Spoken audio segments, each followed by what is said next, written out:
What is going on, everybody? It is Madman Plant, and we are back in the studio. And today, this is a Vindic EU podcast. So, before we get started, I wrote this nice reading or right phrase about Vindic EU that I'm going to one day memorize and talk about. But welcome to Vindic EU, where healing isn't a destination, it's a declaration.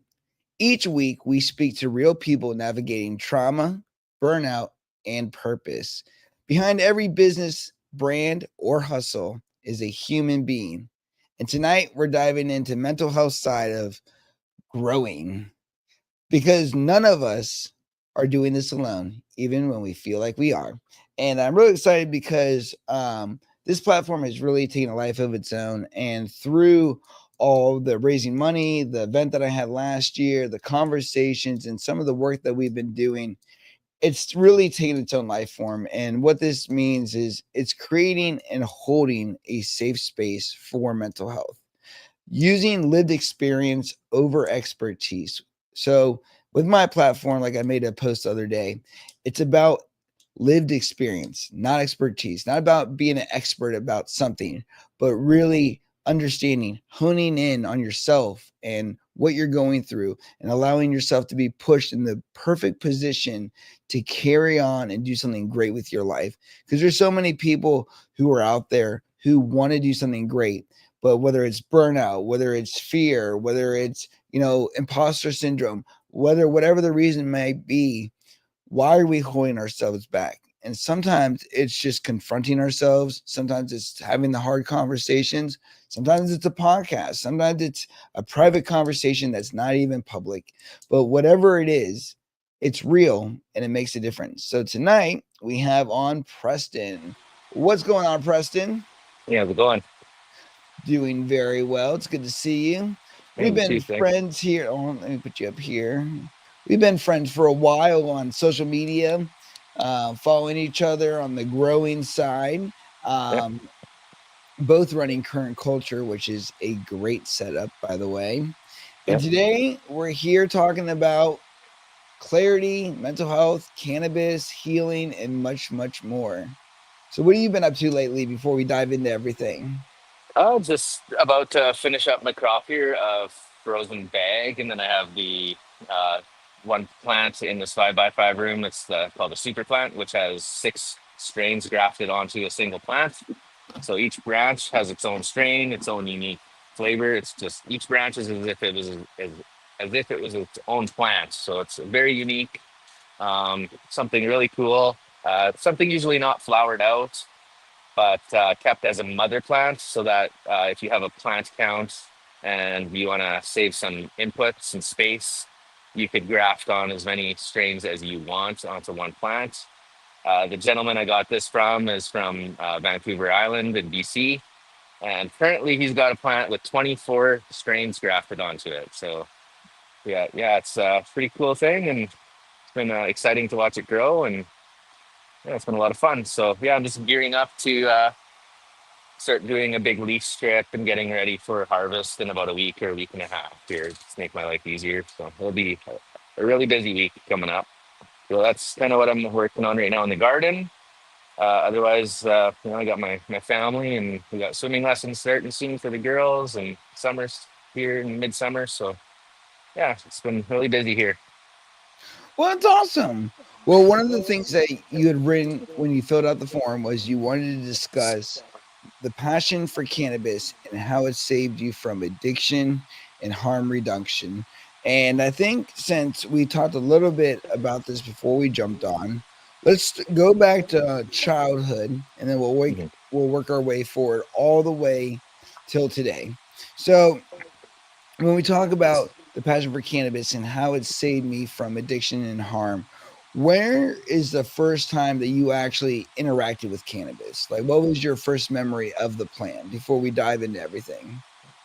It was it's kind of a weird story. Like when I was young, my mom was dating this guy, and he had 2 older kids, 2 older boys. They're 5 or 6 years older than me, and I really looked up to these guys. And they this was in a small town that I lived in. But then when we moved into the city, I was walking to school and I seen this kid, Jay, that was like, this guy that was my mom's boyfriend's kid.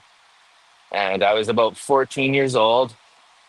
So I went and talked to him, and I was getting into binge drinking at that time. So I had asked him if he could pull me liquor. And he's like, okay. So then the next weekend came around and I went to his house and we went to go walk to the liquor store and he pulled out a joint and he asked me if I wanted to have a puff. And I said, yeah. So I took a puff, and that was my first interaction with cannabis. And I didn't end up drinking that night because I was so high. Yeah. So yeah, Now, that so you're actually kind of lucky. When I first had my first experience with cannabis, everybody was smoking and they're like, "Oh man, this is awesome." And I'm like, "Dude, I don't feel a fucking thing." For the first time I ever smoked, I actually didn't get high my first time. It was my second time that I smoked. I actually, got the high and everything. So that's interesting that you got it right away. Now, since then, have you preferred cannabis over alcohol? yeah, absolutely. I do have my bouts where I do get into drinking. Lately, I've been having a little bit of an issue with drinking, so I'm starting to try to work on that. 'Cause, yeah, when you drink, you start thinking about using hard drugs and stuff, and that's a problem of mine. I have a very addictive personality. It's very hard for me to say no. If I want to escape something, I usually have to like move away from it, so I can't find it. It's like that's how strong of an effect, or how little willpower I have over drugs. So cannabis is, if I just stick to cannabis, I'm just being creative and doing amazing things, and I'm not, falling down this freaking hole of, you know, addictions and alcohol uses. It's just not positive at all. To me, alcohol is a gateway drug. Cannabis is not by any means. I think the stats prove that. So Oh yeah, yeah. I mean, compared to cannabis, alcohol has caused no problems. yeah,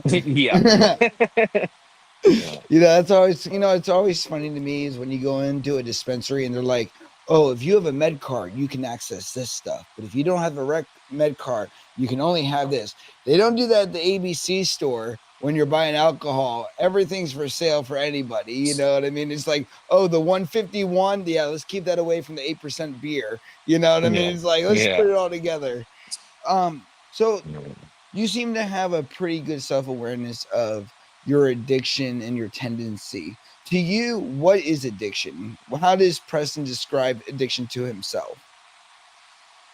Just getting onto a drug and just not being able to put it down or stop. It's just, it takes complete control of everything. Like it's the only thing that matters when there's so many other things in life that matter and that you could be destroying. It's basically like self-sabotaging yourself, just falling into this hole of self-pity, and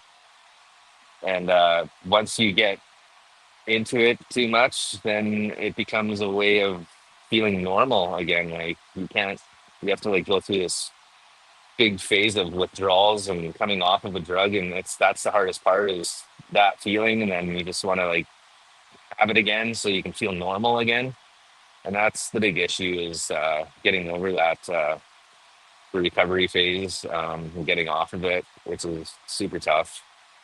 So Where would you say the most outlandish place that your addiction has landed you?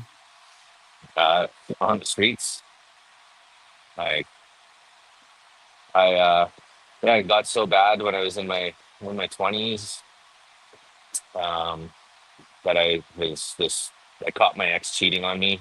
I was working out in the oil patch, and yeah, I was going to propose to her on my, like, I was doing 2 weeks out, 1 week back, and then on my way back, I was talking to the guy I was driving with, saying, how I was going to go buy her a ring and was going to propose to her, and I came home and she wasn't home. It was about 10 at night.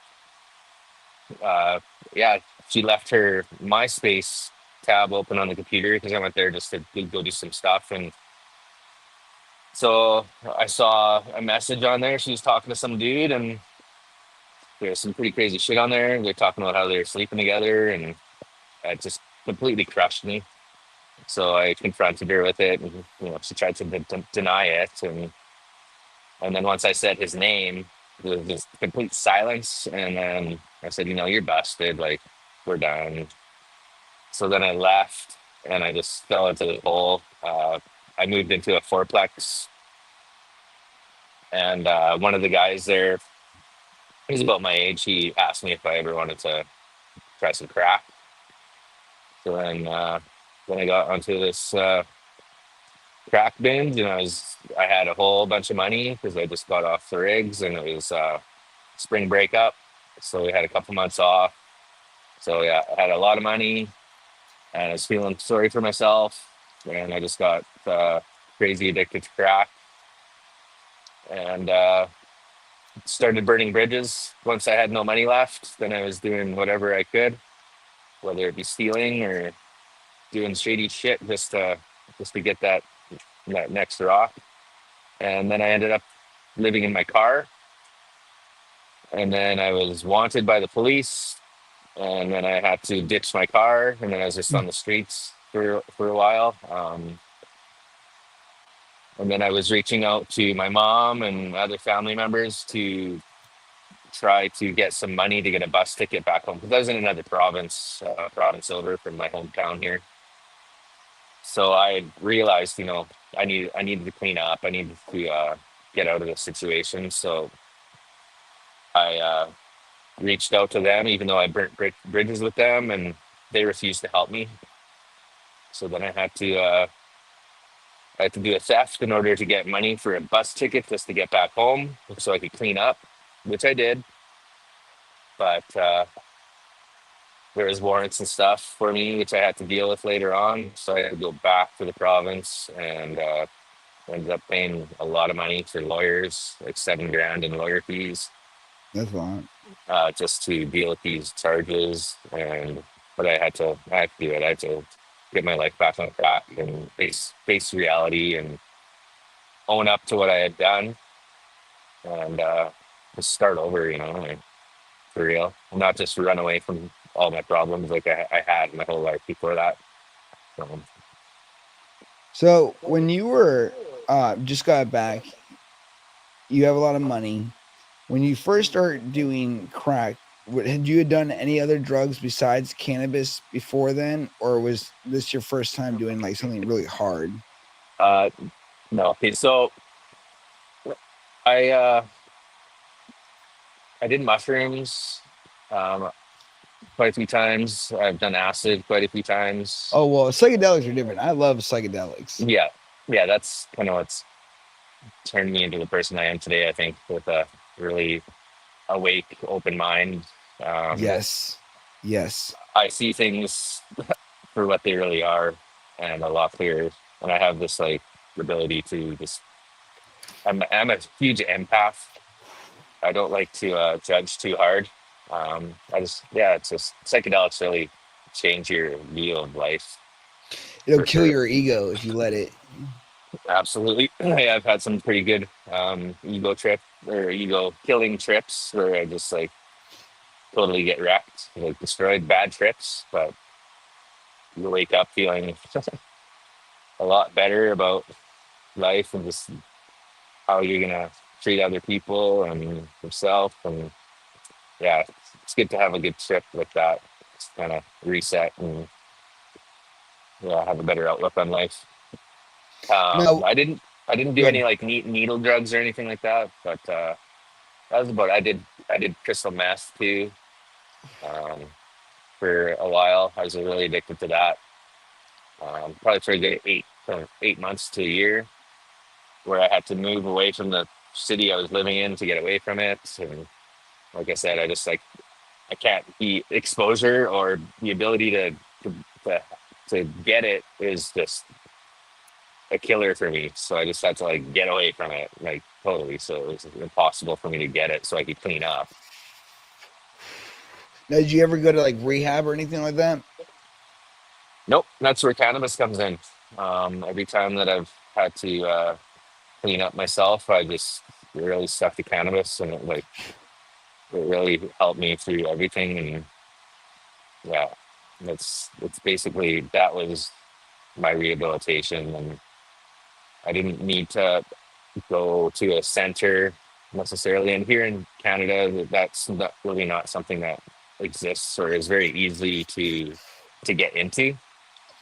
So that's one thing about Canada that sucks is we don't have that kind of place to clean up like that. I'm sure there is, but probably costs a lot of money, and I didn't have any money or anybody really, right? N- Now, when you did the crack, was it just like you wanted to feel something different? So you're like, yeah, like it's like almost like give me the next ticket to the bus right out of here. I don't give a fuck where I'm going, type thing.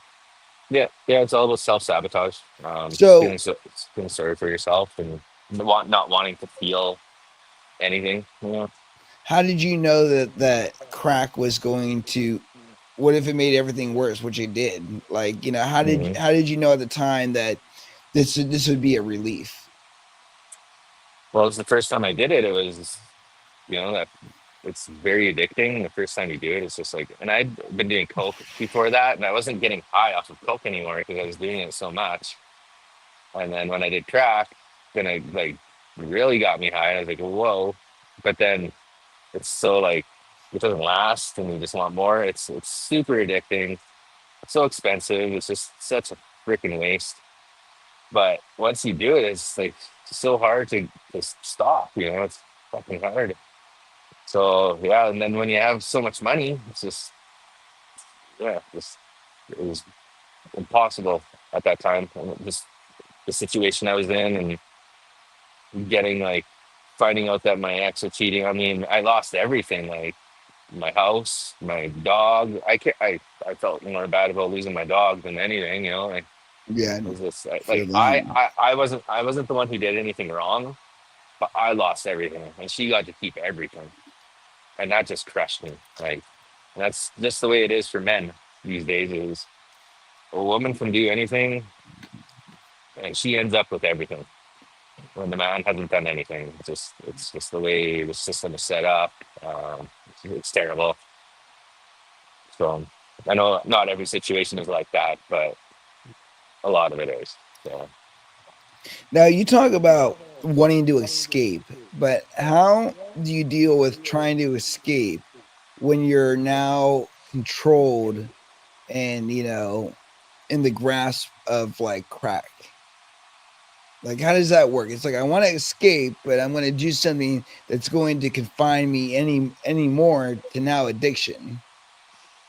that's just stupidity. Thinking that something's gonna help you like that is it's a band-aid that works for just the moment, and it does it makes things completely worse. It does not help at all beyond the little trip that you're on. But as long as you can keep that trip going, then you kind of feel okay, right? But hey, that's just sending yourself into a grave. So, was there a time where you would do crack and things would be wonderful? Like you were like, "Yeah, this is amazing. I'm having the best day of my life," or at least what you thought was your best day of your life. Or, I mean, I can't always be bad if you're always getting high. You know what I mean? No, it's like it didn't. I don't know. It's one of those drugs that you kind of isolate yourself and you go sit in your own bedroom and just lock the door, and you're by yourself with your own thoughts, and it's just nothing good about it. I don't know. It's a physical feeling more than the mental feeling that kind of just numbs everything temporarily. But it's never like made me feel great. Like I would go out and do stuff with people or anything. It was like So it's not. You- So crack you- is not a recreational drug where it's like, oh hey, let's do some crack and go to a concert or go to a no, movie or. no, it's pretty much lock yourself in a bathroom or your bedroom and do it. And you want to isolate. You don't want to share it with anybody because it's so expensive. You just want to be by yourself. You want to do it. It's an isolation drug. It's not social at all. It's just, but it's so addicting that it's just really hard to stop. And uh, it's a big mistake once you do it. It's the same thing with meth too. Meth is the same way. Meth is more of a social drug, but it's very addicting. So I started doing meth by, I was drinking lots, going to the bar and getting really drunk. And then my friend asked me if I wanted to try meth, and so we went to his house and we did some crystal meth, and I was completely drunk. And then as soon as I took that hit, I just felt like fucking $1 million. I was just wide awake again. Um, I was able to keep partying, but have conversations with people. Um, yeah, so the first time you do that, you're instantly hooked on that shit. It's crazy. So I would use it as a party drug. So I would get really drunk, and then at the end of the night, I would do some meth, and then I'd be good to go for the rest of the night into the morning, and just keep going. And there was, I could party for like 4 days without going to sleep, which I had done quite a few times. Used to go up to the club in Edmonton, to the rave clubs, and go party there for the weekend. No sleep, just keep going. That's crazy, crazy, crazy drug. Now, where does the nightmare eventually set in? How long, in your case, did it take from this is wonderful and I can party and stay up and everybody's social and hanging out to yeah, I might be in some trouble here.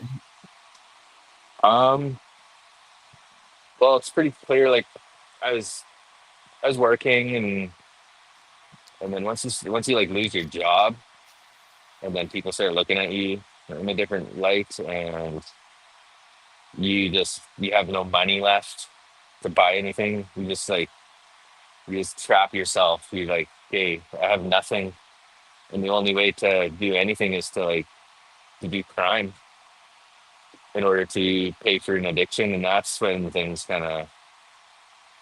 you start to wake up and realize like, okay, if I keep doing this, I'm going to end up dead or in a prison cell. And those are two things I'd never wanted to do, or places I wanted to be. But so then that's when I have to start thinking about cleaning up and escaping from exposure. So either moving away or, yeah, just getting hard onto the cannabis, and then using that as a way to deal with the withdrawals. Because it really does help with withdrawals, especially on meth and crack, where you can go through like a week or two of like hard withdrawals where you're cold sweats, throwing up, your body's just going through some major shit, and you feel extremely sick. So, and like you can't eat. So cannabis has an effect that where it can help you kind of numb that pain a little bit and give you your hunger back, get some food in you. Um, and then it's just an amazing drug. I don't know what to say. Um, just those aspects of it, and then there's the growing aspect is a whole other topic where it's just the therapeutic value of growing and keeping your mind focused on something else and doing something positive with your life rather than going out and partying and wasting your life away. My addictive personality now is growing cannabis, not so much consuming it anymore. It's the growing it that's really addictive to me, is the therapeutic value that it provides me. So, Now, circling back a little bit, I want to talk about a couple different things. So, some of the main topics that we discussed before the show started were um, your mom's suicide attempts, which later equal to nightmares. Um, and you saw two kids burning to death on a bus, right? There's a station wagon Station car. Yeah, wagon. yeah. Which one happened first? My mom. Uh, Oh, I think I was about 5 or 6 when that happened, and then the incident where those kids were burning in the car was when I was in grade 2 or 3. So yeah, I was a little bit older then, but not too far apart. now, what are some things that you would say to yourself? We'll do two scenarios. One, when you were doing meth or crack or whatever, and you would be stoned or high or whatever I guess you would call it.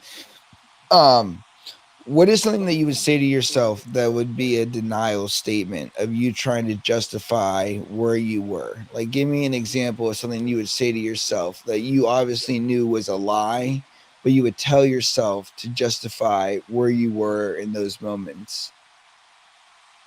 The thing I said to myself the most is just one more time, one more time, just one more And time. did you know? Did you believe yourself when you said it, or you were just saying it to say it? I was just saying it to say it. I wanted to believe myself every time, and then every time I finished it, I would beat myself up and tell myself I'm a fucking idiot. Why the fuck are you doing this to yourself? You need to stop. And then just one more time, and And then it then was just a snowball. what is one statement that you would tell yourself out of honesty and out of like compassion for your own well-being?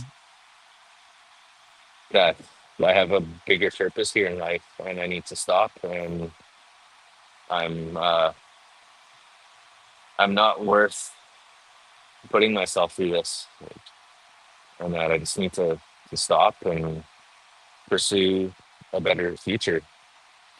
Now, how come you couldn't believe yourself that you would actually stop, but you could believe that there was something bigger for you, that if you just held on, things would get better? It almost seems contradictive because Yeah. you believed one thing that was more likely impossible, that something better was going to come to you, but you didn't believe something you had complete control over. Explain that a little bit. It's a very interesting thought.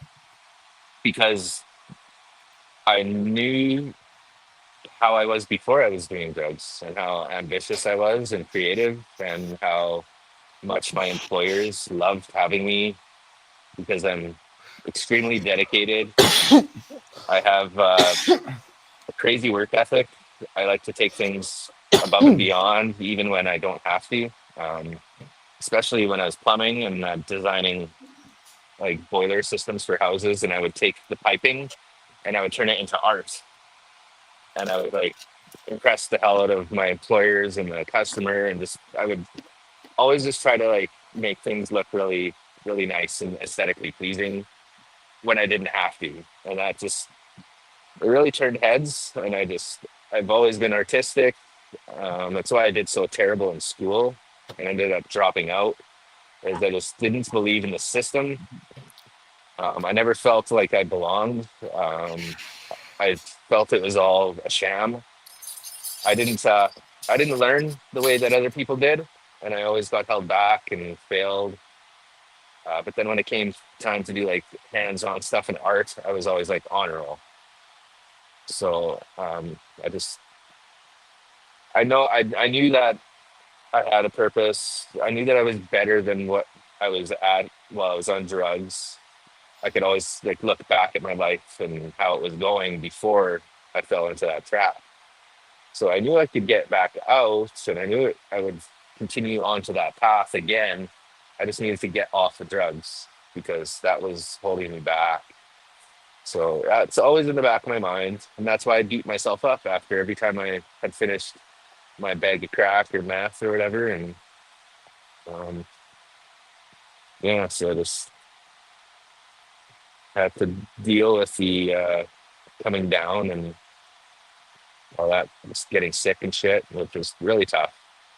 Those are very addicting drugs, and I don't suggest anybody do them ever. One try is all it takes, and you're fucked. Especially if you have an addictive personality and you have some issues in your life that are making you feel sorry about yourself. It's just not a good idea. Um, it's tough, so really tough. So when we go into your mom's suicide attempt, where are you on that scale? Are you using during that time or not? No, I was like 5 or 6 years old when that happened. I was very young, to the point Okay. where I probably shouldn't have remembered it, and I didn't for a very long time. It was a suppressed. It was something I suppressed, and something that I found out later on in life by having these like flashbacks, recurring nightmares, where it went on for years, and then I had to, because I wasn't talking to my mom at that time. I confronted my grandmother about it, and she verified it was true, and yeah, so it's just a crazy experience. So if you're comfortable with it, I would like to dive into what you remember and kind of what went on during those times. Well, I don't remember a whole lot, but I'll tell you what the dreams were about, and they're the same dream every time, which is weird. Usually when you have dreams, some things change or whatever, but this one is the same every time. I came home from the park. We lived in a small little town, so in the 80s, it was like 1985. So I was at the park by myself, just not even a block down the street, and I came home and I found my mom was not sleeping on the couch. So I went to wake her up, and she was not responding. So I was like shaking her, and eventually she's just not waking up, and I was losing my shit because I was scared. So I think I was taught how to use the phone, and uh, what I remember, I called my mom's boyfriend at the time, and told him what was happening, and then I think he had called the ambulance, or I don't even know if I called the ambulance or he did, but they'd come and they had revived her, and but there was like a bottle of sleeping pills on the coffee table beside the couch there, and then I went through my whole life thinking that, like in my subconscious, that she did it because of me, and she didn't want to raise me, or I don't know. I always thought it was about me because my mom was pregnant with me when she was 13 years old. So a little small town. She's 13, had me when she was 14. My dad was 17 at that time. Um, he denied the whole time that I was his. Uh, I guess they just wanted to save their farm. They were scared. His parents probably had an influence on his decision to deny that I was his. And then if you do the math, a 17-year-old having sex with a 13-year-old is considered a statutory rape, even though my mom probably consented. But legally, that's statutory rape. So I don't know. I think out of my father's fears, he just completely denied me, and um, my mom had to go through a lot of shit. I think she was going, the relationship she was in, I kind of remember it being abusive. So sure that had to do with her wanting to take her life. She just, there's so much going on for her that just the rumors too. My dad was making up rumors saying that she was sleeping around. So a lot of shit going on in a small town.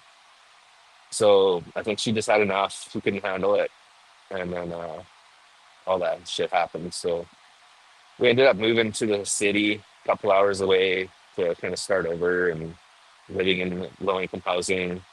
My mom was working multiple jobs. I was not, being watched after very closely, so I was starting to get in a lot of shit, acting out, and you know, so But just was is what it is there. Just, Well, yeah, and also, how old are you? I'm 45. So I was born in Uh, 1980. okay. So, you're also talking about way different time back then, That's Yeah, almost 50 years ago compared to, that situation is, yeah, it's a little inappropriate, but it still is relevant today, in different parts of the world and even yeah, here. But talk a little bit about, it was only one time, the attempt, or yeah. it's multiples. That I know of. Yeah, I'm pretty sure it was just the one time. Now, have you ever talked to your mom about it and asked her as an adult? No, I haven't. That's something that eats me up too. Is I know I need to have that conversation. Yeah.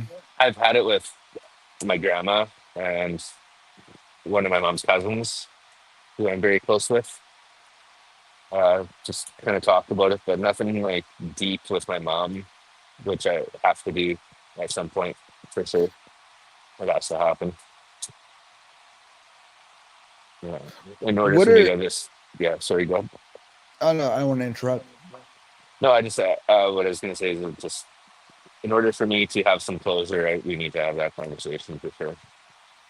Now, the conversations that you've had with, I believe you said your aunt and your grandma, what did they say? Because, like, what do the outside voices, have to say about the situation, or what have you been told? I was never told any details. I was just more, they were just kind of, they felt really terrible. They felt Yeah, bad. of course. I don't think that they knew that I would remember, maybe. I'm not sure, but we never got really in depth into the why it happened. But I can, you know, I can kind of put the pieces together and realize that, life was pretty tough back when in the situation that she was in. And, but yeah, I was never really given any details except for confirmation that what I was having these nightmares about was not just something I made up in my head, like I had thought. It was actual.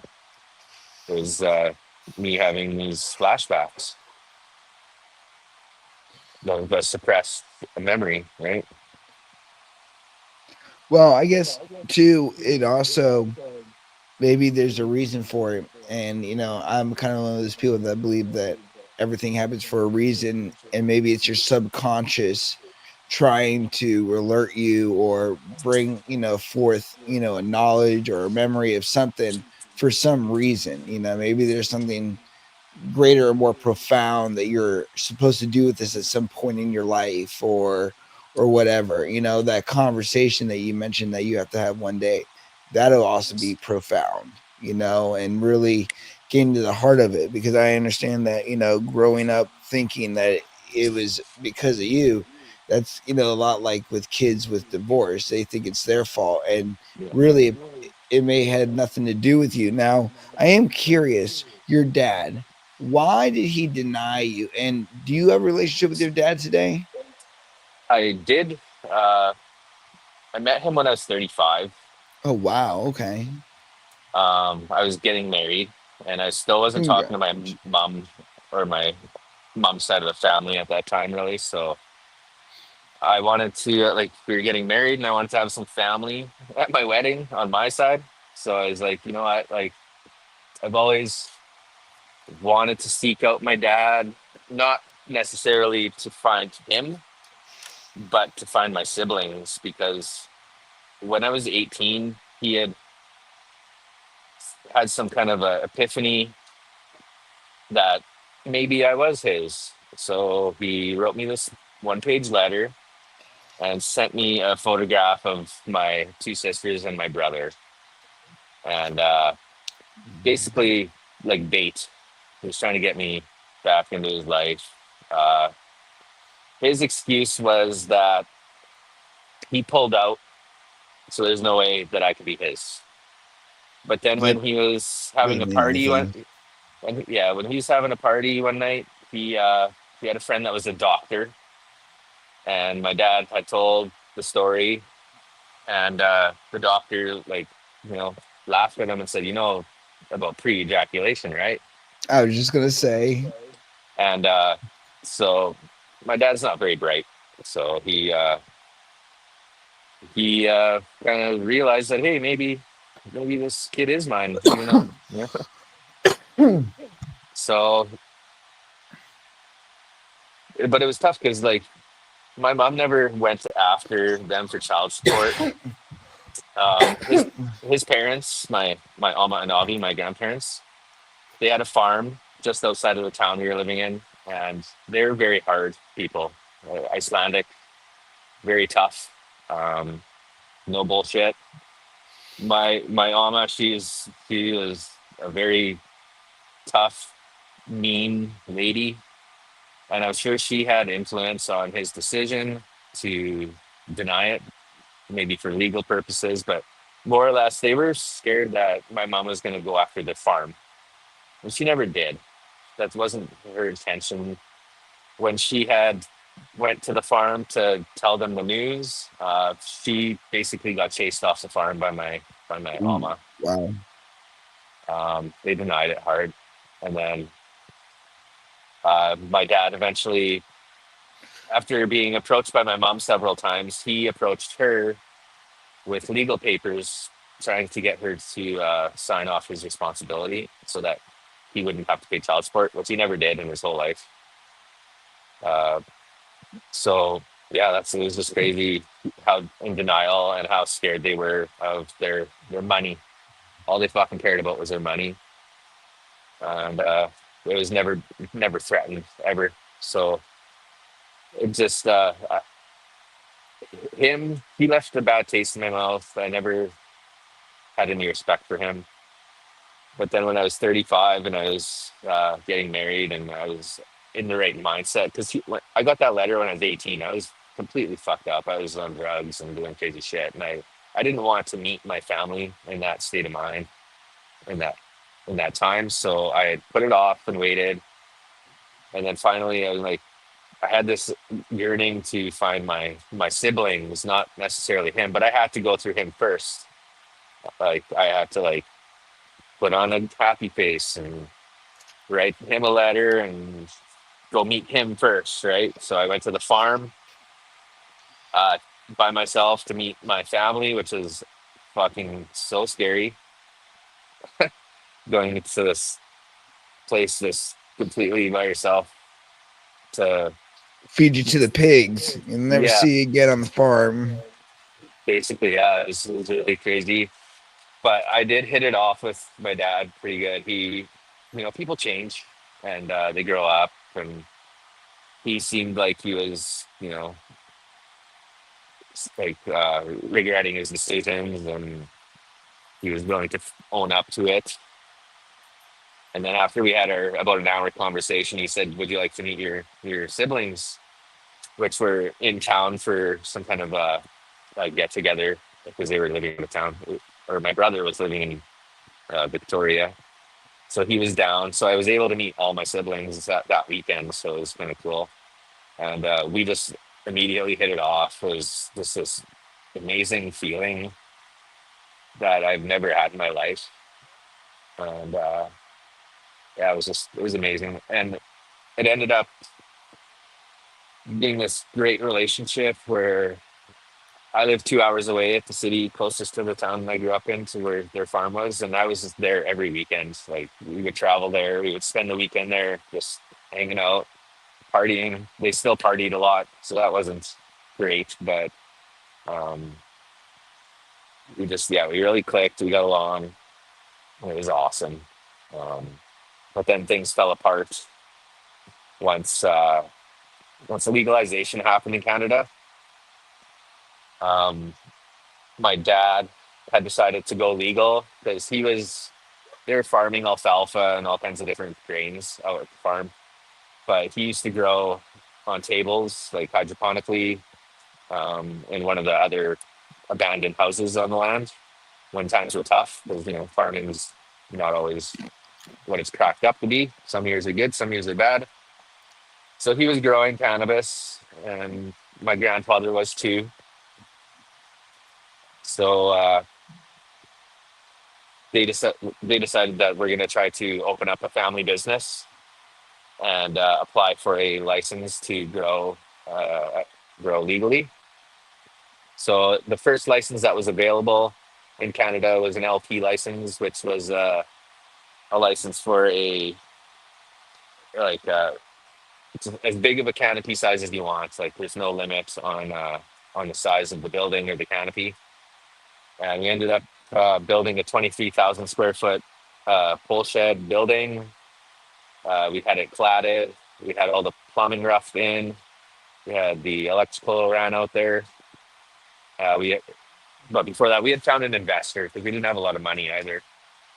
We did invest in a consultant, which cost quite a bit of money just to get the licensing because it was like a 500-page license. There's a lot of hoops to jump through. So we had got that all done, and then we found an investor to be like to take 49% of the company, so we could have controlling rights. And after about $1 million was put into this building, he had got arrested for growing cannabis in one of his shops on his land without a license. So he was facing some criminal charges, and then he ghosted us. So then we were scrambling to try to find a new investor, but times at that time were pretty tough. The market was starting to fall apart. Projections weren't as good as they were claiming to be. So there was a lot of fear for Yeah. investment in the cannabis industry at that time. So we ended up shutting the doors. I had built a test facility out at the farm in the basement of one of the houses, and I spent about a year doing it. Uh, After about 4 months of building this little facility, it should have been done, but my stepmom was trying to like micromanage me, Mm. and it ended up slowing me down to about a year. And but after that 4 months, I was like, "Hey guys, I can't keep doing this. I'm doing it for free on my own time. I'm not getting paid. Like it was taking much longer than expected. So like, I need something. I need something from you guys, like a promise that something was going to happen because I was building this facility. It was under my medical license. I was doing it all. I was contacting all these companies to get different kinds of lights and nutrients and all trying to get it for free, right? Because we had this, we had a little bit of leverage because we were in the process of building this big facility and we were trying to test products so that we could use in a big facility, which would be a lot of money for any company who wants to be involved, right? So I was doing all the sourcing of the equipment and everything to do with growing, emailing, contacting people, figuring out all the different amounts we were going to need. So I was doing all of this, like working 12-hour days for a year.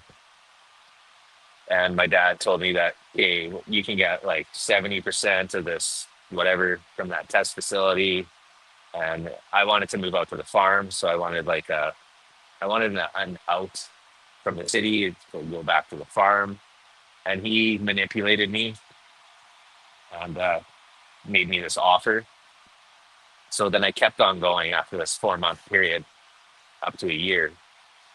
I even built all of the LED lights from scratch. I designed these cob lights that I built out of like aluminum and cob LEDs and heat sinks and whatnot and drivers. So I built about 15 of these lights. We set up a 32-gallon current culture system. We had got a test system from them to set up and all their nutrient line. So I ended up setting it all up, running it, and doing pretty much everything, but my family would hop in at harvest to help trim. So 2 weeks before the facility was done, the little test facility, my dad told me that they weren't going to pay me anything and that they were not going to like keep their word about the the partnership basically, and I was going to get nothing. So I was I was a little bit upset about that, and he lied to me. And then when it came time to going starting up another run, I decided, okay, I'm just gonna like let it go. I'm just gonna try to like just let it go, keep working there, do it for the family. But then my dad started like I wanted to grow some plants on my own, so I had a little grow set up on my own, um, because I wanted to try some different things. And he was calling me a like a that I was what do we call it? That I was betraying him, and I'm like, I'm not betraying him. I'm working in the garden. I'm doing everything in the test facility, and then I'm doing something on my own on the side. I'm not taking time away from what I'm doing there. But he made me feel bad about it, and then he denied to my siblings that he had ever made a deal with me. So then I couldn't mentally take it any longer. Um, he was making me out to be the bad guy when it was him that completely betrayed my trust. Went back on a deal he made with me. So I said, "Okay, guys, I'm out. Like I have to get away from my dad." And I said, I want to my siblings. I told them I want to have a relationship with you guys still, but I can't deal with my dad until he takes accountability for what he did and apologizes. And he never did. And my siblings told me it's all or nothing, and they turned their back on me too. They had only known me for about 4 years, so they're pretty loyal to their parents and to their inheritance, I would say. So yeah, everybody just fucking turned their back on me, and I lost my shit, and I told them exactly how I felt. And then, as narcissists do, they blame the reaction rather than their action, right? So they turned my reaction of being pissed off into their fuel to deny me any relationship. So I haven't talked to them since. This was about a year, not even a year before COVID hit. So me and my wife had just purchased this house here. It's my wife's grandparents' house. So it's been in the family for many years. My daughters are the fourth generation here. I was given the opportunity to have a spare bedroom in the basement where I could build uh, my own little grow space. I was highly depressed at that time. Um, so yeah, COVID had hit. This room had about three tents in here, and lockdowns happened. So I'm like, okay, I'm gonna just take some money that I had and invest it into here and make a sealed grow room, make it my dream, and just go crazy with it. Like that's why it's like it is with all the artwork. I'm a little bit of an artist, so I wanted to make it something that was flashy and just like fun to be in. Somewhere I could express myself, and painting and doing stuff like that is another outlet for not feeling all that pain. So I built this during lockdowns, and then just kind of kept it going, and it's been awesome. It's doing a little bit at a time. It hasn't always been like this. It's been a slow progress.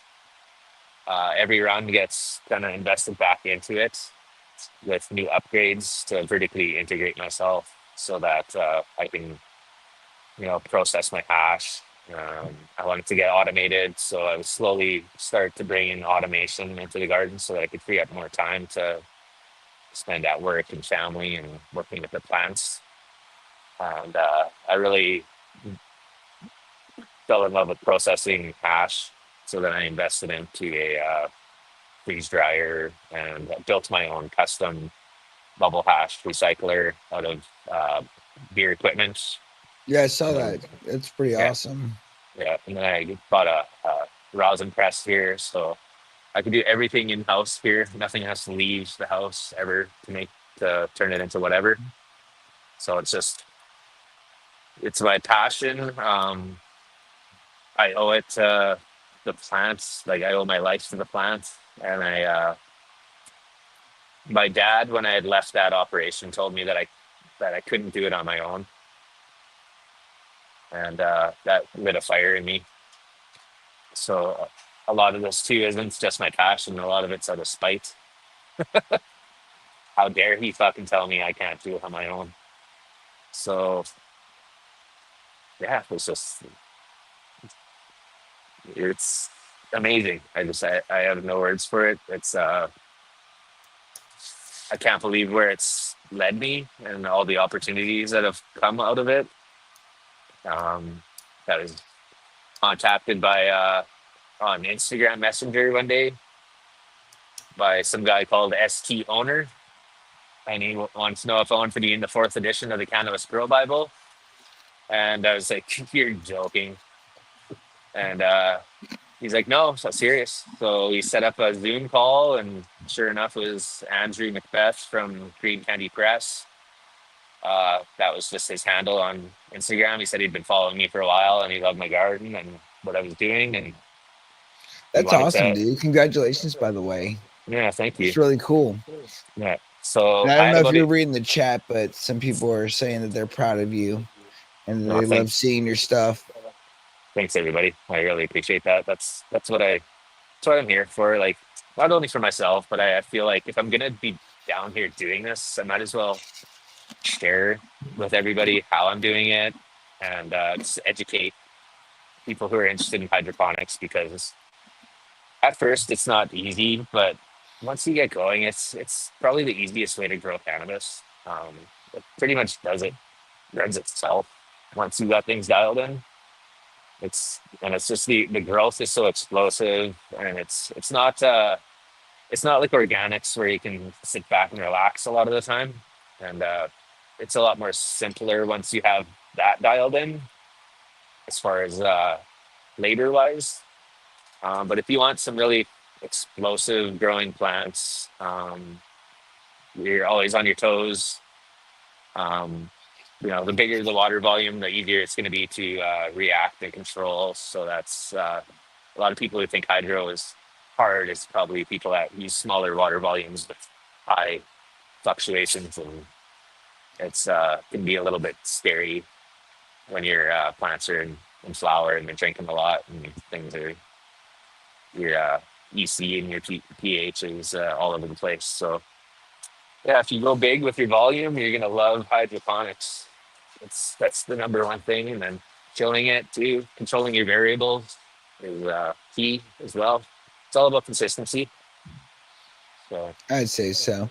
But yeah. listen, we will be right back in about 5 minutes. We're going to take a quick break, and then we will be right back. And I want to dive into more of this, and then we'll dive into some of the growing as well. So everybody, join me back here in about 5 minutes. We'll see you guys soon.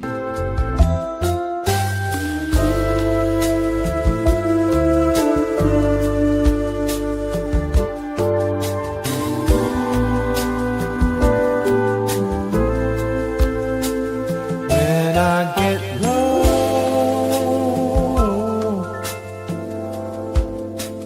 there's somewhere I like to go. Out walking with my shadow and my garden friend.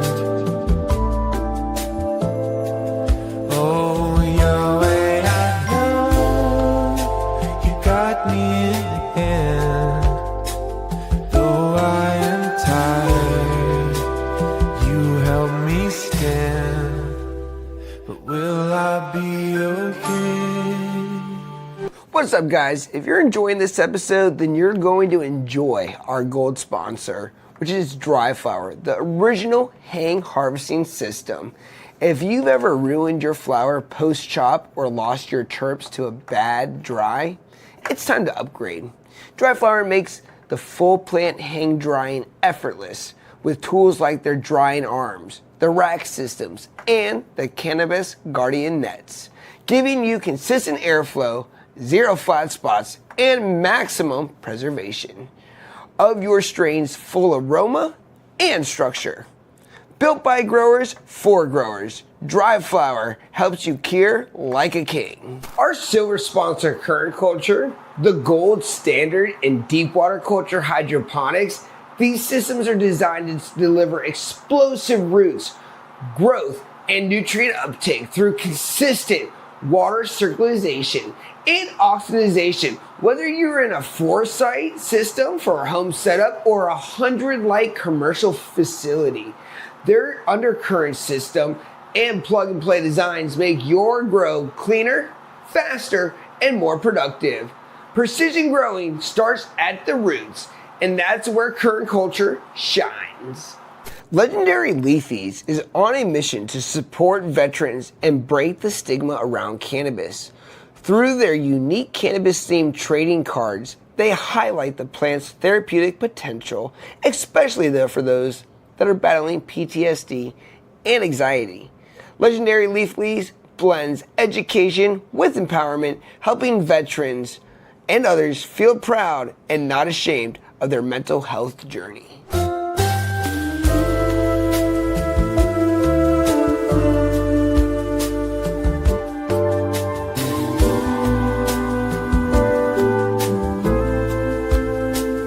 When I get low,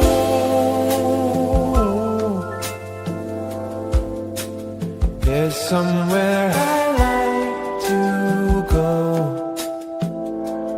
Out walking with my shadow and my garden friend.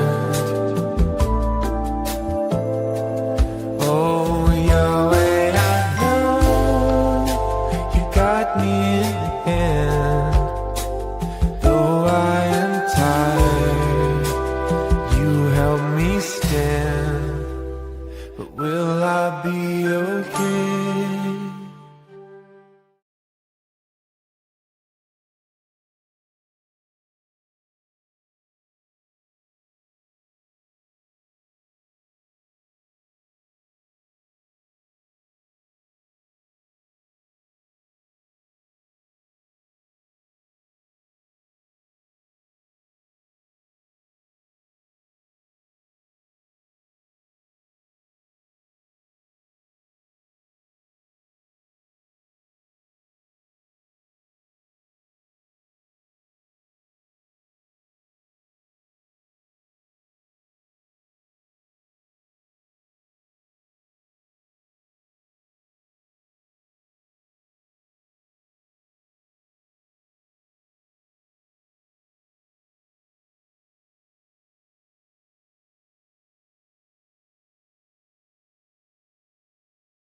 All right, we are back with some more conversations. Sorry, I had to scarf down my dinner that Lacey made.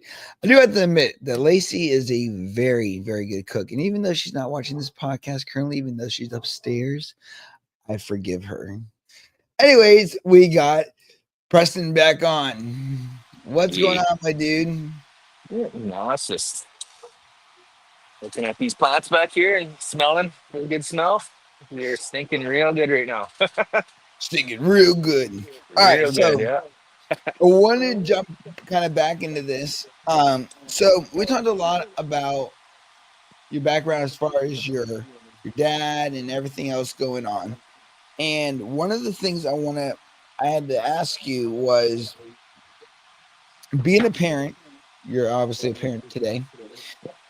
What is your definition of a parent?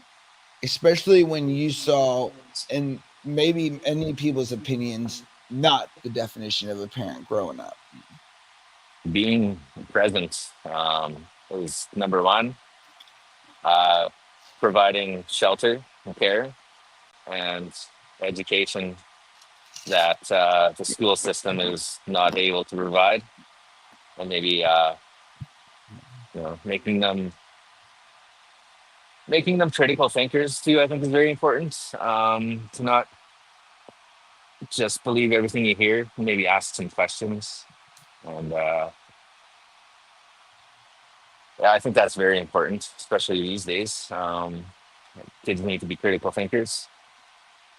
Um, but yeah, just basically molding them, teaching them as much as you can so that they can survive in the real world when they leave home. I always told my daughters, they can stay here forever if they want.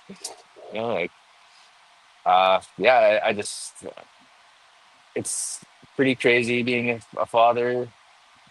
I never got to experience what a father was supposed to be in my life ever. Sometimes I feel lost, but I know I'm a good father. I know I need to be more present. I need to find more balance. Um, I need to kind of maybe slow things down here a little bit, or like downsize it, which I'm going to be doing next run. Just less plants. I need to spend more time with my kids. I've also this run didn't work out, but I'm going to be taking summers off too, so I'll only be doing 2 runs a year. So I'm thinking after I'm done this run, I'm going to do one more, and I'm probably going to be finishing that up in January sometime, and I'm going to take the whole time off until September.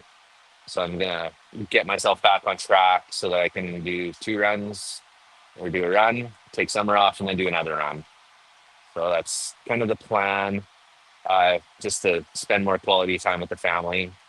I do have a lot of automation here, which allows me the ability to not be down here as much doing some of those labor tasks. So that definitely helps.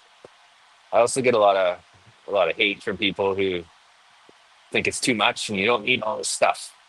But this is my passion, hydroponics. Like I've been a plumber and HVAC tradesman for the last 15 years. I've been in the trades my whole life. I think being a tradesman has been a pretty key factor on my success.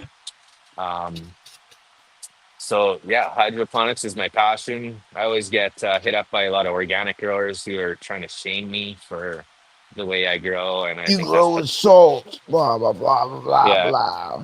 It's and I not think all natural, blah blah yeah, blah. exactly, and I don't think that that's cool. Like, how dare you become such a pathetic individual to come into my post to try to shame me in the way that I'm growing my cannabis? It doesn't matter. It's all preference.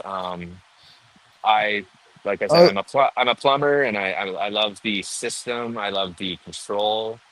I love the fast growth. It's my preference. It's my way. It's my garden. So if you are an organic grower and you want to come into here and tell me how I'm not doing things, the way that they do, or trying to get me to feel bad about it, all I gotta say is get the fuck out of here. Do your own thing, man. Like, I don't go around shaming people for what they do. It's as long as you're growing the plant, we have that in common. So just let it go and let people do their own thing. And don't try to be above anybody or try to shame people or bring them down, especially in this community. I think it's just a disease when people do that. You're a stain on the community when you think that you're better than somebody else. I always offer help. I don't go into people's posts without asking them if they want advice too. I like to kind of go in a little more gentler. I don't like to tell people what to do. Or the only time I'll say something is if I see a danger and I'm like, hey man, like, you got to do this, or you're taking a risk. But otherwise, if I see something that somebody could need a little help with, I'll always ask them if they want any advice first. Just the way I was raised, to be polite until you're given a reason not to be. So yeah, I always like the people who are like, you don't know how to grow, and it's like, well, there's thousands of ways to grow this plant, bro. So yeah, unless you try them all. yeah, But Before we dive into the growing, there is one more topic I do want to discuss, and that is the 2 kids that you saw burn to death, because that would definitely be traumatic to witness anybody burn to death. So go ahead and share that. That is something that's also I've suppressed that a lot. I remember I was young when it happened still. All I remember is just like feeling so helpless, and then watching the grandfather. So is from what I had heard, the grandfather had came home. They were watching the kids and left the kids in the car for a moment to go inside for something, and then came back out to a car that was engulfed in flames. Mm. So yeah, it was scary just watching how they were reacting across the street. Like we were, a So these distance were your away. neighbors. This wasn't like a parking lot. They were in their driveway at their house, and I was at school. It was during recess. We saw the smoke, so we ran down. There was these pathways that went between the blocks. So we ran down the pathway to the block that was behind the school, or beside the school. Mm-hmm. And then at the end of the path was the sidewalk, and then across the street was the house. So we were just like across the street watching this happen, and it was just terrible. Um, I really tried to block that out. Um, I don't know what it's done to me is or anything. It was just a terrible thing to see. Um, yeah, Well, it obviously has some profound impact on you, like I think anybody, because you brought it up for the podcast. What would be your biggest takeaway from that? Like as far as like your trauma or what you've kind of like felt like you've carried since that incident. I think it's like had a effect on how I raise my own kids, and I think that I have a lot more fear. I'm a lot more. It's like a helicopter parent, and I hate the fact that I'm doing that, and I'm just like scared. Like if I see them doing something that's could get them hurt, I'm just like, like don't do that, don't do that. And it's a constant struggle for me to shut my mouth, let them do what they're gonna do, and if they're gonna hurt themselves, they're gonna hurt themselves. But that's how you learn is to how to do dumb shit safely, right? But also not to like leave them unattended like that.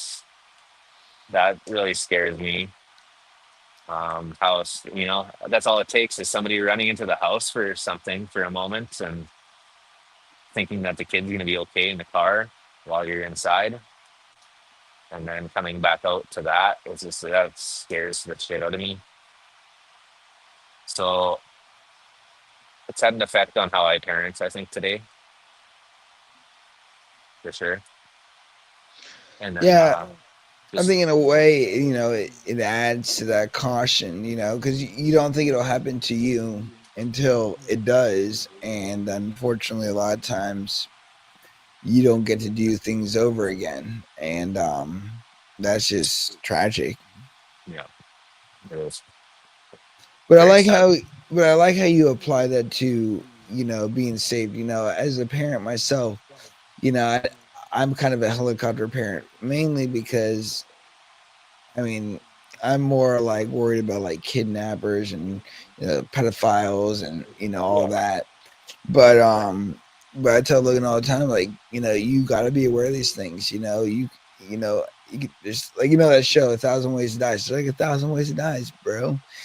So it's like you got to be open minded to that. I wish those kids would have gotten out.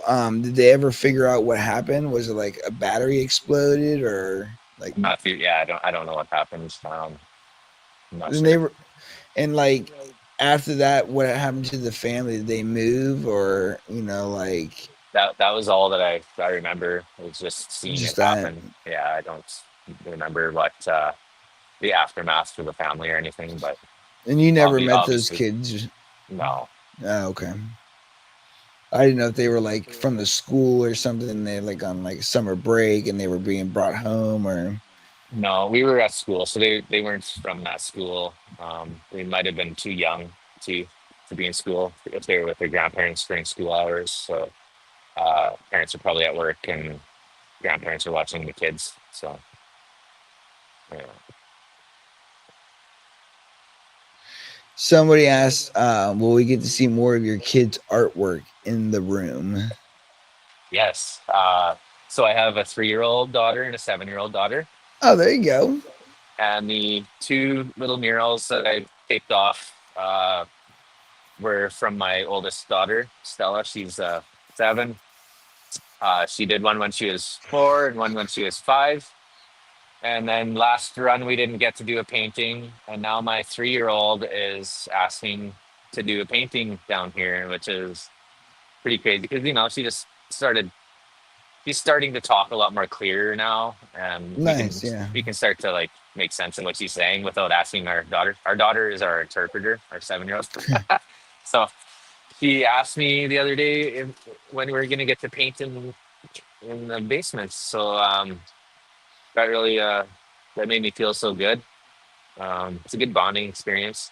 So yes, between runs, we get to see two new murals from both of my daughters this time. So That's awesome. yeah, And they change every grow, or are you just adding to the collection? just adding. So I just get a new piece of wall that's blank there, and I'll make it tape basically border. And I just tell them to paint. I don't tell them what to paint. I don't say anything. I just That's awesome. give them a palette full of paints, and I just let them do their thing. I don't try to tell them what to do or anything. I just let them go at it and see what they create. And then I'm usually in there painting something else. Like everything in here is hand painted. So yeah, I have a lot of I really enjoy doing little murals in between each run just to kind of make the space a lot more like a lot more aesthetically pleasing, soothing to the eye. And just I have a little bit of OCD, so I just like design and making things clean and nice to look at, eye pleasing. No, and you have a great setup. I definitely like it. And I love all the tech too that you have built in. I do have to ask, did you have to get an upgraded box? Because I keep blowing my circuit from my upstairs room because I have all the things set up in just one tiny place. I didn't have to get a new box, but what I did, and it's the most important thing when you're starting a grow room or a grow tent or whatever, is to make sure that your your needs are within your ability according to your electrical panel, because you might want to run a 4 light show and you don't have the power to do that. So first thing I did was I made a plan where I drew out everything, my system, all the equipment, where it was going to go, and I also took down the wattages and what the usage of each piece of equipment, and I jotted that down. Then I got my buddy, who's a journeyman electrician, to come and take a look at it, and I said, "Here's what I want. Can I do it?" So then he looked at my panel and he said, "Yeah, you're like right within. You're gonna fill your panel, but you'll be able to do this." So I'm like, my panel's maxed right out right now. I can't fit anything more on it. But he, put 20-amp breakers everywhere. He ran independent lines to certain spots where it was going to be able to handle like a chiller or the 240 watt dehumidifier, the commercial one. And I have my mini split in the garage too. So that has a sub panel, but it was already out there because my father-in-law had a wood shop out in the garage, so he had a sub panel put out there. So that was easy to wire that up. And that's also I put my inverter in my garage as well instead of outside, because Here in Canada, we're going down to minus 50 degrees Celsius for maybe a month in the winter, which is extremely cold. And those mini splits don't work after like minus 22 to minus 30 degrees Celsius. So I learned that the hard way on another operation that I was running. So I knew to shelter my mini split inverter unit, the outdoor unit. But yeah, everything's just is well planned out. And after I had got the green light and everything was done, then I just started to set everything up. So, and I've tried different types of setups in here. I started with a 20 site DIY system that I built. Is um, using the old culture buckets, which are called easy store buckets. So they have 13 and 8 gallon options. And those easy store buckets have because they were used for current culture, the lids fit on them. So if you want to like upgrade your DIY system with those easy store buckets, you could buy the current culture lids. So that's what I did to kind of make it look a little more professional and have the pots sit in the middle rather than the lid that comes with the easy store buckets, where it's the big on one side, it's little on the other. So I kind of upgraded that. Got the 3-inch bulkheads from Current Culture and the 3-inch strainers for the end buckets for the return side. And then I built my own systems for a long time. First systems I built were made out of totes. Um, Back at my test facility there at the farm. And then I just decided to DIY everything. And I think it was a couple years ago, not even a couple years ago, my buckets started getting little cracks and whatnot from storage, moving them around, getting bumped, and shit getting tossed in them. So during my one setup, I was having leaks everywhere, and I tried to seal it with like epoxies and glues, and it just wasn't working. So I was pretty heartbroken. And then someone from Current Culture reached out saying that they were following along and they wanted to help me out. So they gave me a commercial account, which gave me the ability to purchase this Pro system here, 16 site double barrel for a good cost. Still had to pay for it, but it was pretty discounted. So I really appreciate what Current Culture has done. I've also got to start to talk to the owner, Daniel. So Yeah, yeah. we've developed a relationship. We talk on They're the a great phone. company, by the Yeah, way. yeah. Highly approve. I've had some Zoom calls with Daniel, and he's just an awesome guy. Like totally awesome. So yeah, it was really nice for them to help me out. And now that we're building a relationship together, it's pretty cool. He's a good guy, great company. So yeah. Well, before we switch over to the plant side and talk about our wonderful current culture and everything else, is there anything else on the mental health side that you wanted to address? Um, just if you're struggling with anything in your life, and just hang in there.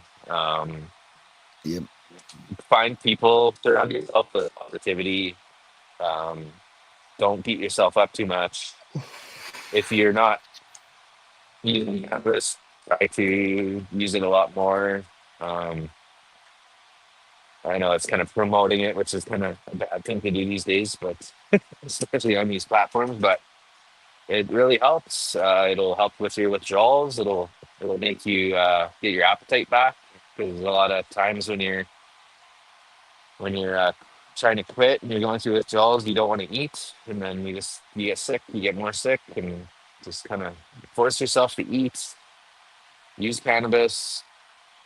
Do something that makes you happy. If you can't grow cannabis, do art. Do something that you're gonna just be able to focus on something rather than what's going on in your mind, because your mind will like to race a lot, and that will also bring you down and make you want to use again. So just try to distract your mind from all those terrible thoughts, and your how and the ability to say no to your to the thing in your mind that's telling you to use again. You just gotta knock that out. So it's good things will happen. You just gotta manifest it. I'm a big believer in manifesting. All of this is because I manifested it. Manifesting doesn't mean just hoping and like wishing. It means you just focus and you do it, and Yep. it will happen. Guaranteed, Build it will it and they happen. will come. Field of dreams. Absolutely, and it can happen with anything in your life. Just all you need to do is tell yourself it's going to happen. Keep telling yourself it's going to happen. Surround yourself with good energy. If you have anybody in your life that's trying to bring you down, try to like yourself away from that for a while you build yourself up and reach your goals, because everything is energy and it's very contagious.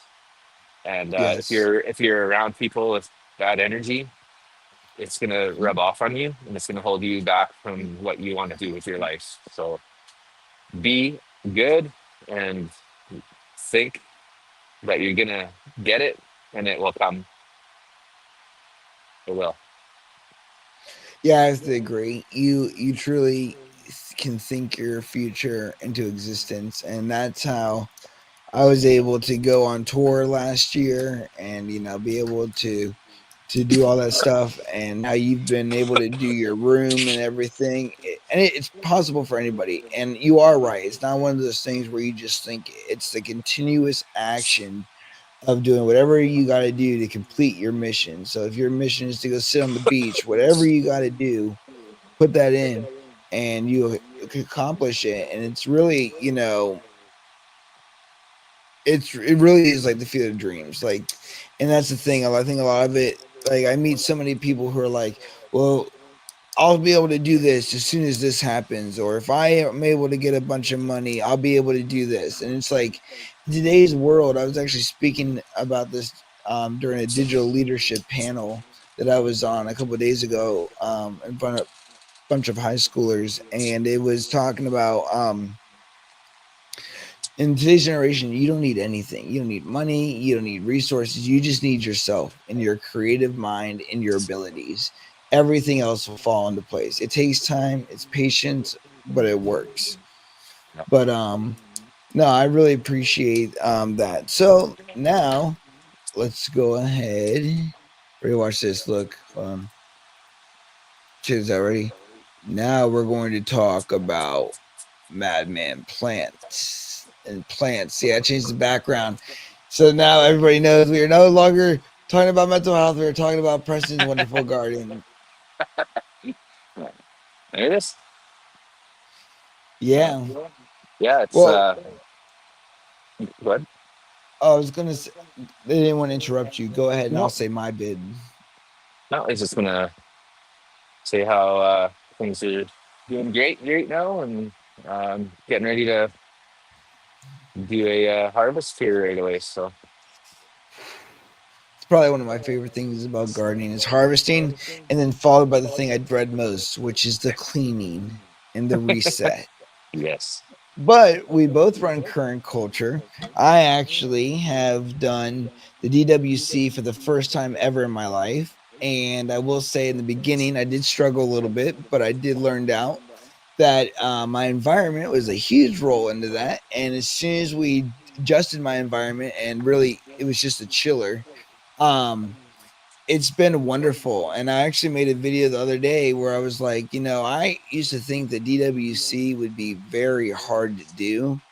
And as I did it, I really don't see much of the difference of complexity versus like living soil and building your own diversity and, microbes and all that jazz versus cocoa and just using, direct nutrients.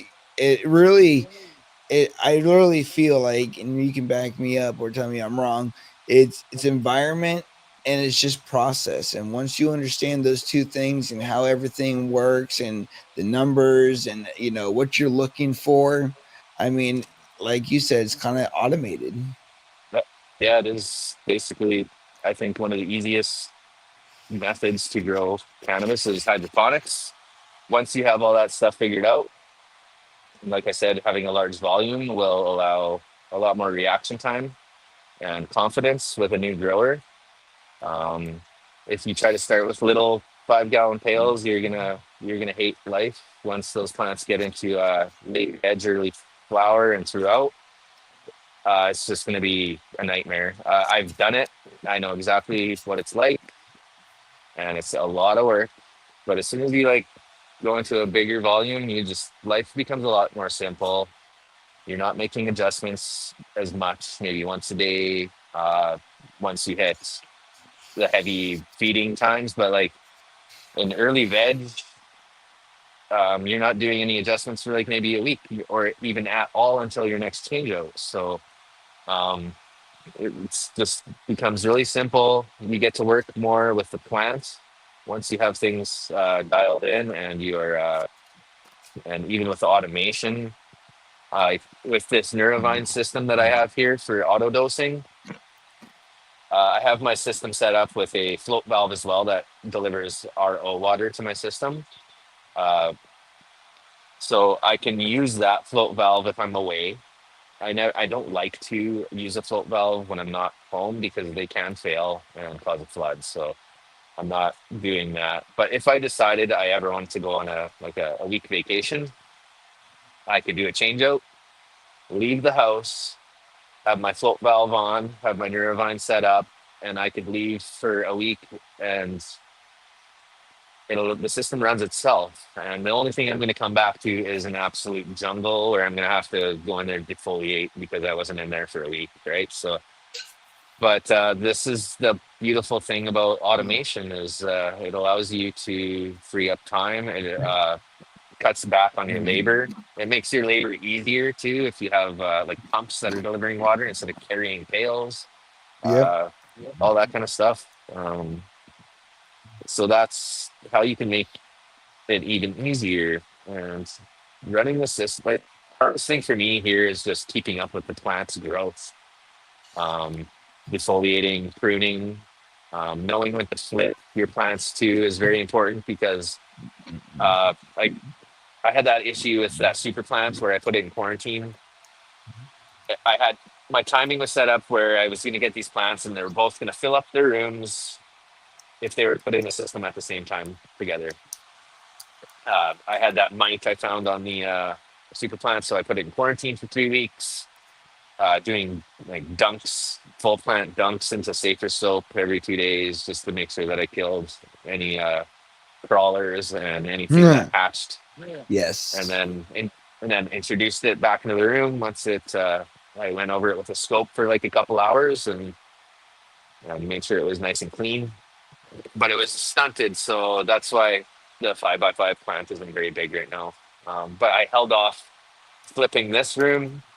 I usually do it on week 5, week 6 most, but I ended up taking it up to like week 7, and that's why it's so thick in there. It's a jungle. I ended up when you don't flip on time, you're gonna find out real quick after the stretch is over that you have to prune a lot, and that's very stressful on the plant. So key thing to do is if you're using a net or whatever, you want to fill out about 60% of your space and then flip your plants. And then during that stretch, you can continue to train your plants through the trellis, and that will fill up the remaining 40% of your space. And that will allow for less pruning of your plants, so thinning them out, just a lot less work. So I'm still, to this day, trying to figure it out. And each cultivar is different. They all have their different growth patterns, different branching. Some branch a lot, some don't. Some have really strong branches. Some are really fucking leggy and flimsy. So you gotta make sure you have that support. Using silicas too can help, strengthen up the branches. So it's a lot of factors that go into making a great canopy, and that's my main goal here. Is I love shaping canopies, and the automation and everything just allows me more time to do that and to work more closely with the plants, even though it's not needed. and it's a bit extreme for somebody who doesn't grow this way. It can look like it's completely unnecessary, but the It's all results, necessary. yeah, it's necessary for me. Dude, I love it. And if I knew how to do all the automation and decided to invest, I'd probably love it too. It's just right now, I've just figured out the DWC, and I'm happy that I figured that out because I didn't know what to expect. I've done all the others, so everybody when they start are like, "Oh, DWC is the hardest because your plants will die right away." And that's not necessarily true. There's a lot of resilience in DWC too. It doesn't just happen overnight and your plants are dead. Now, bacterial growth can happen overnight, and Yeah, slime, brown, black, white, green, can yeah, definitely come within hours of each other.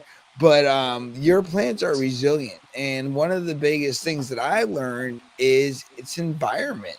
Like it really is. It's just the right temperatures for the for the room itself, the right temperature for the water, a pH. And one thing too that I learned is um the pH swing, starting at one point and allowing it to gradually, build up over time. And for DWC, that's actually shows that the system is healthy and regulating itself. You know what I mean? yep, So there's a lot of tips and tricks that you can learn, in my opinion, working with current culture, actually, reaching out to you, from time to time, getting some questions, which I always appreciate you answering my questions because I'm a student just like everybody else is. But it's one of those things where it's like a lot of this is just you don't know what you don't know. And it's just a process. And once you get the process, it becomes very laid back where it's not like this intense thing where it's like you're going to be around it 24/7 or it's going to die. So yeah. I have And, learned to love my DWC. yeah. You never stop learning too. Like this run too. I at week 3, I got hit with slime in the system. That white slime called Pseudomonas fluorescens, and I tried to figure out what this slime was on online forums and whatnot, and then I decided, like I have AI, so I'm going to Yes. try to use AI to diagnose what was going on in my system. So I took pictures. I gave AI every possible um, parameter, like my environmentals, my water temperatures, everything. I gave all the information with pictures, and it came back with Pseudomonas fluorescens, which is nothing I heard in any of these forums. Nobody was talking about it. So it's something new, and it's an aerobic bacteria slime, which is not bad. It's not anaerobic, and it actually thrives with colder temperatures. So I was running my system at like 18 degrees Celsius, which is cooler than most people run their systems. And that is because the colder your water is, the more dissolved oxygen you have, and then the more growth you're gonna get. That's a So good tip. they told me, or AI told me, that I need to keep my water temperatures at 20 degrees Celsius, and then it told me how to get rid of it. Gave me a few different options. I was like, I have a hypochlorous acid generator here on site, so I was able to make my own shock treatment here and just shock the shit out of my system. So I ended up pulling all my plants out at week 3, and I wasn't set up in the 5x5 yet, so I used the 32-gallon solo system I had set up in there, just waiting for that super plant. And I Mhm. transferred all my plants, all 16 of them, crammed them into this 32-gallon UC solo site with I used the garbage bag and I cut slits in it so that I could drop them in and protect the roots from the light for the 3-hour period that I ended up. I didn't have my drain system on my system either because I didn't think I needed it. So that was another mistake I made. So once I drained the system, I tossed back on the drain system so that I could completely drain the system and not have a little bit of water left, which could hold that bacteria still. So I threw the drain system back on. I filled my system back up, and I shocked it with very high strength hypochlorous acid. I replaced all my stones, and yeah, that wasn't very cheap either. It was like $300 just in stones. And Yeah, then well, it gets everywhere and it's almost impossible to get off. yeah, so I did the shock, and then Thank you, by the way. I filled the system back up and put my plants back in. I ended up running my lights an hour past when they were supposed to get like turn off, but that was okay. I was in veg, so little extra light's not gonna hurt. But yeah, ever since that, I haven't had any slime come back up into the system, and it's been running very well. My only thing is I just vegged them too long here, and it's pretty thick in there. So I'm glad I have a lot of airflow. That's kind of saving the day in there right now. My dehumidification is topped out. I'm sitting at Oh, about I've been 40, having 45 right now. problems too. Yeah, there's a rule of thumb with dehumidification. It's 75 to 80 pints per day of dehumidification per 5x5 space, like per light. If you're running a bar light, you're going to want 75 to 80 pints per day per light in your grow room. And that should be sufficient enough to carry you through and stay on top of things. And if you can go a little above that, that's great. It doesn't hurt to have some redundancy and to also have multiple dehumidifiers, not just one big one that can handle it all. Because if something happens with that one, then you're in big trouble. But if you have multiple dehumidifiers and placed at different spots in your room, it's going to help with not having little microclimates. And if something breaks down, like I said, then you at least have a couple more that are taking care of it as much as they can, right? So Now, with your system in there, how many plants is that?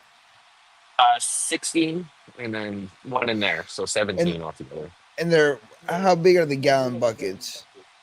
It's the 13 XXL, so 13 13 gallons. gallon buckets. They hold about 10 and a half gallons each. So this system's got about 170 gallons in it because it's got the epicenter too. So 16 plus one for the epicenter. So around 170. And then there's the pipe volume that if you want to get really specific with your water volume amount in your system, you can get those things that'll count the water as you add it. But you can go online and get a piped volume calculator and put in the pipe, what type of pipe it is, like if it's a DWV or ABS or whatever pipe, and then you figure out the lengths of your pipe, and then you put it in the calculator, and it'll tell you exactly how much water is in those pipes. So you can add that to your estimated bucket volume, and then you'll have an exact amount of volume. So that if you're mixing your newts and you need to have an exact number for your volume, that's how you do it. But I don't really go by that. I just try to find when I start at 350 ppms always, no matter what it is. I keep the same feed regiment, no matter what plant it is. If I do run into deficiencies, then I'll think about adding some CalMag or something else, or a foliar spray. But otherwise, I start at 350. I use my monitor to tell me when to add. I don't like to use my doser automatically, so I don't use a float valve. So basically, I come in here daily and I'll manually auto dose with my computer here, just adding my A and B. Mhm. But I let it do its thing for a day or two, and I watch which direction the ppms are going. And if the water is dropping and the ppms are staying the same, that's perfect. That's where you want to be. But if your water is dropping and your ppms are going up, that means you're overfeeding. And if your water volume and your ppms are going down, that means you need to increase your feeds. So I do that in 50 ppm increments. I don't like using EC because it's not, EC is by like 50 ppms. I like to watch it in tens, like tenths of a ppm. You just see it a lot easier, and rather than it dropping every 50. you'll see it every 10 ppms dropping or rising. So it just gives you more reaction time. They're both the same. You can use them both the same as you want, but that's how I prefer to do it. And then, it took me a little while to figure out, but especially when I first started building these systems that never follow your directions on your nutrient bottle or bag. Follow the ratios, just don't follow their feed because it's usually way too much. Um, I'm for the last 6-7 years, I've been running the max I run this system at is 550 ppms, which a lot of people find crazy, but like the results I'm getting is, you can't deny that I'm on track and I'm doing things properly by following the monitor, not trying to overfeed. Uh, Cannabis is a bioaccumulator, so it's once it takes something up, it's not going to let it go. You can't flush anything out of the plant. You can flush things out of the root zone. If you have like salt imbalances or whatnot, you can flush that out. But once the plant takes something up, it's never going to let it go. It can be translocated within the plant depending on what it is, like nitrogen. But otherwise, I like to feed on the light side and chase the perfect ppm by riding the minimums and not trying to overdo it. So that's why I use the monitor, and I just increase by 50 ppm increments as I need till I find that sweet spot where the water's dropping and the ppms are staying the same. And that's going to change throughout the grow too, but not by much. Like starting at 350 and ending at 550, so it's only like 200 ppms of increased feed. So it's pretty easy to dial that in. And once you figure that out, you're going to have very successful runs. Your system is very efficient. It's recirculating. So you're not going to use a lot of food. You're going to save a lot of money there. Your plant's going to be healthy. The solution is going to be more stable because it's not dealing with so much crap. I also believe in powder is like the way to go to. Bottles okay, but I just find powder to be a lot more cleaner in the system and leaves a lot less biofilm or none at all.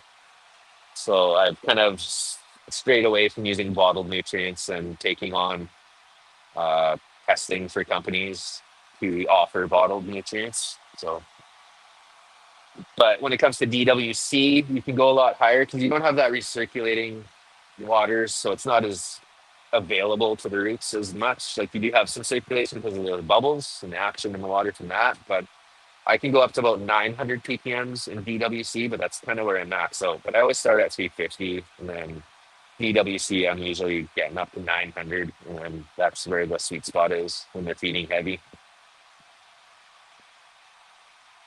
Now we have a couple questions in chat. Somebody said, do you use the 500 or 700 scale for ppms? The 500 scale. All right, and then another question is, how much ppm when you peak out?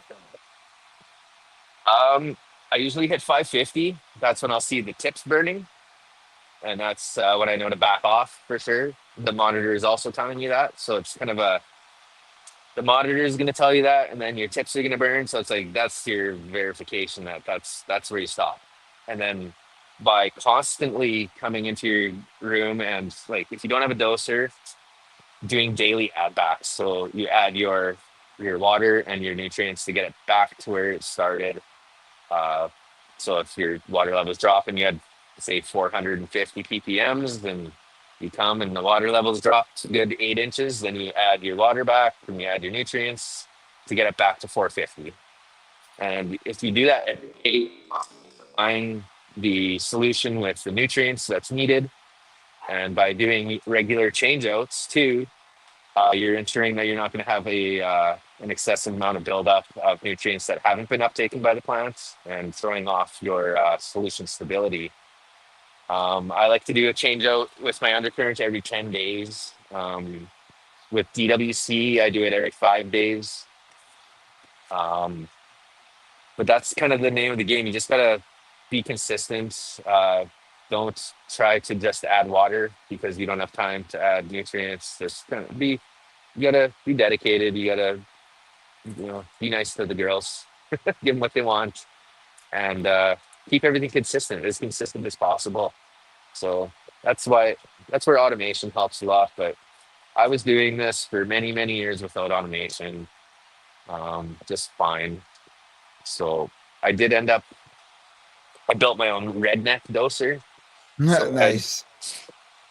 what I would do is I would set up I'd have a chair or something like, on the end of the table here, I'd have a 5 gallon bucket, and then I drilled a hole into the bottom of the bucket, put a grommet, Okay.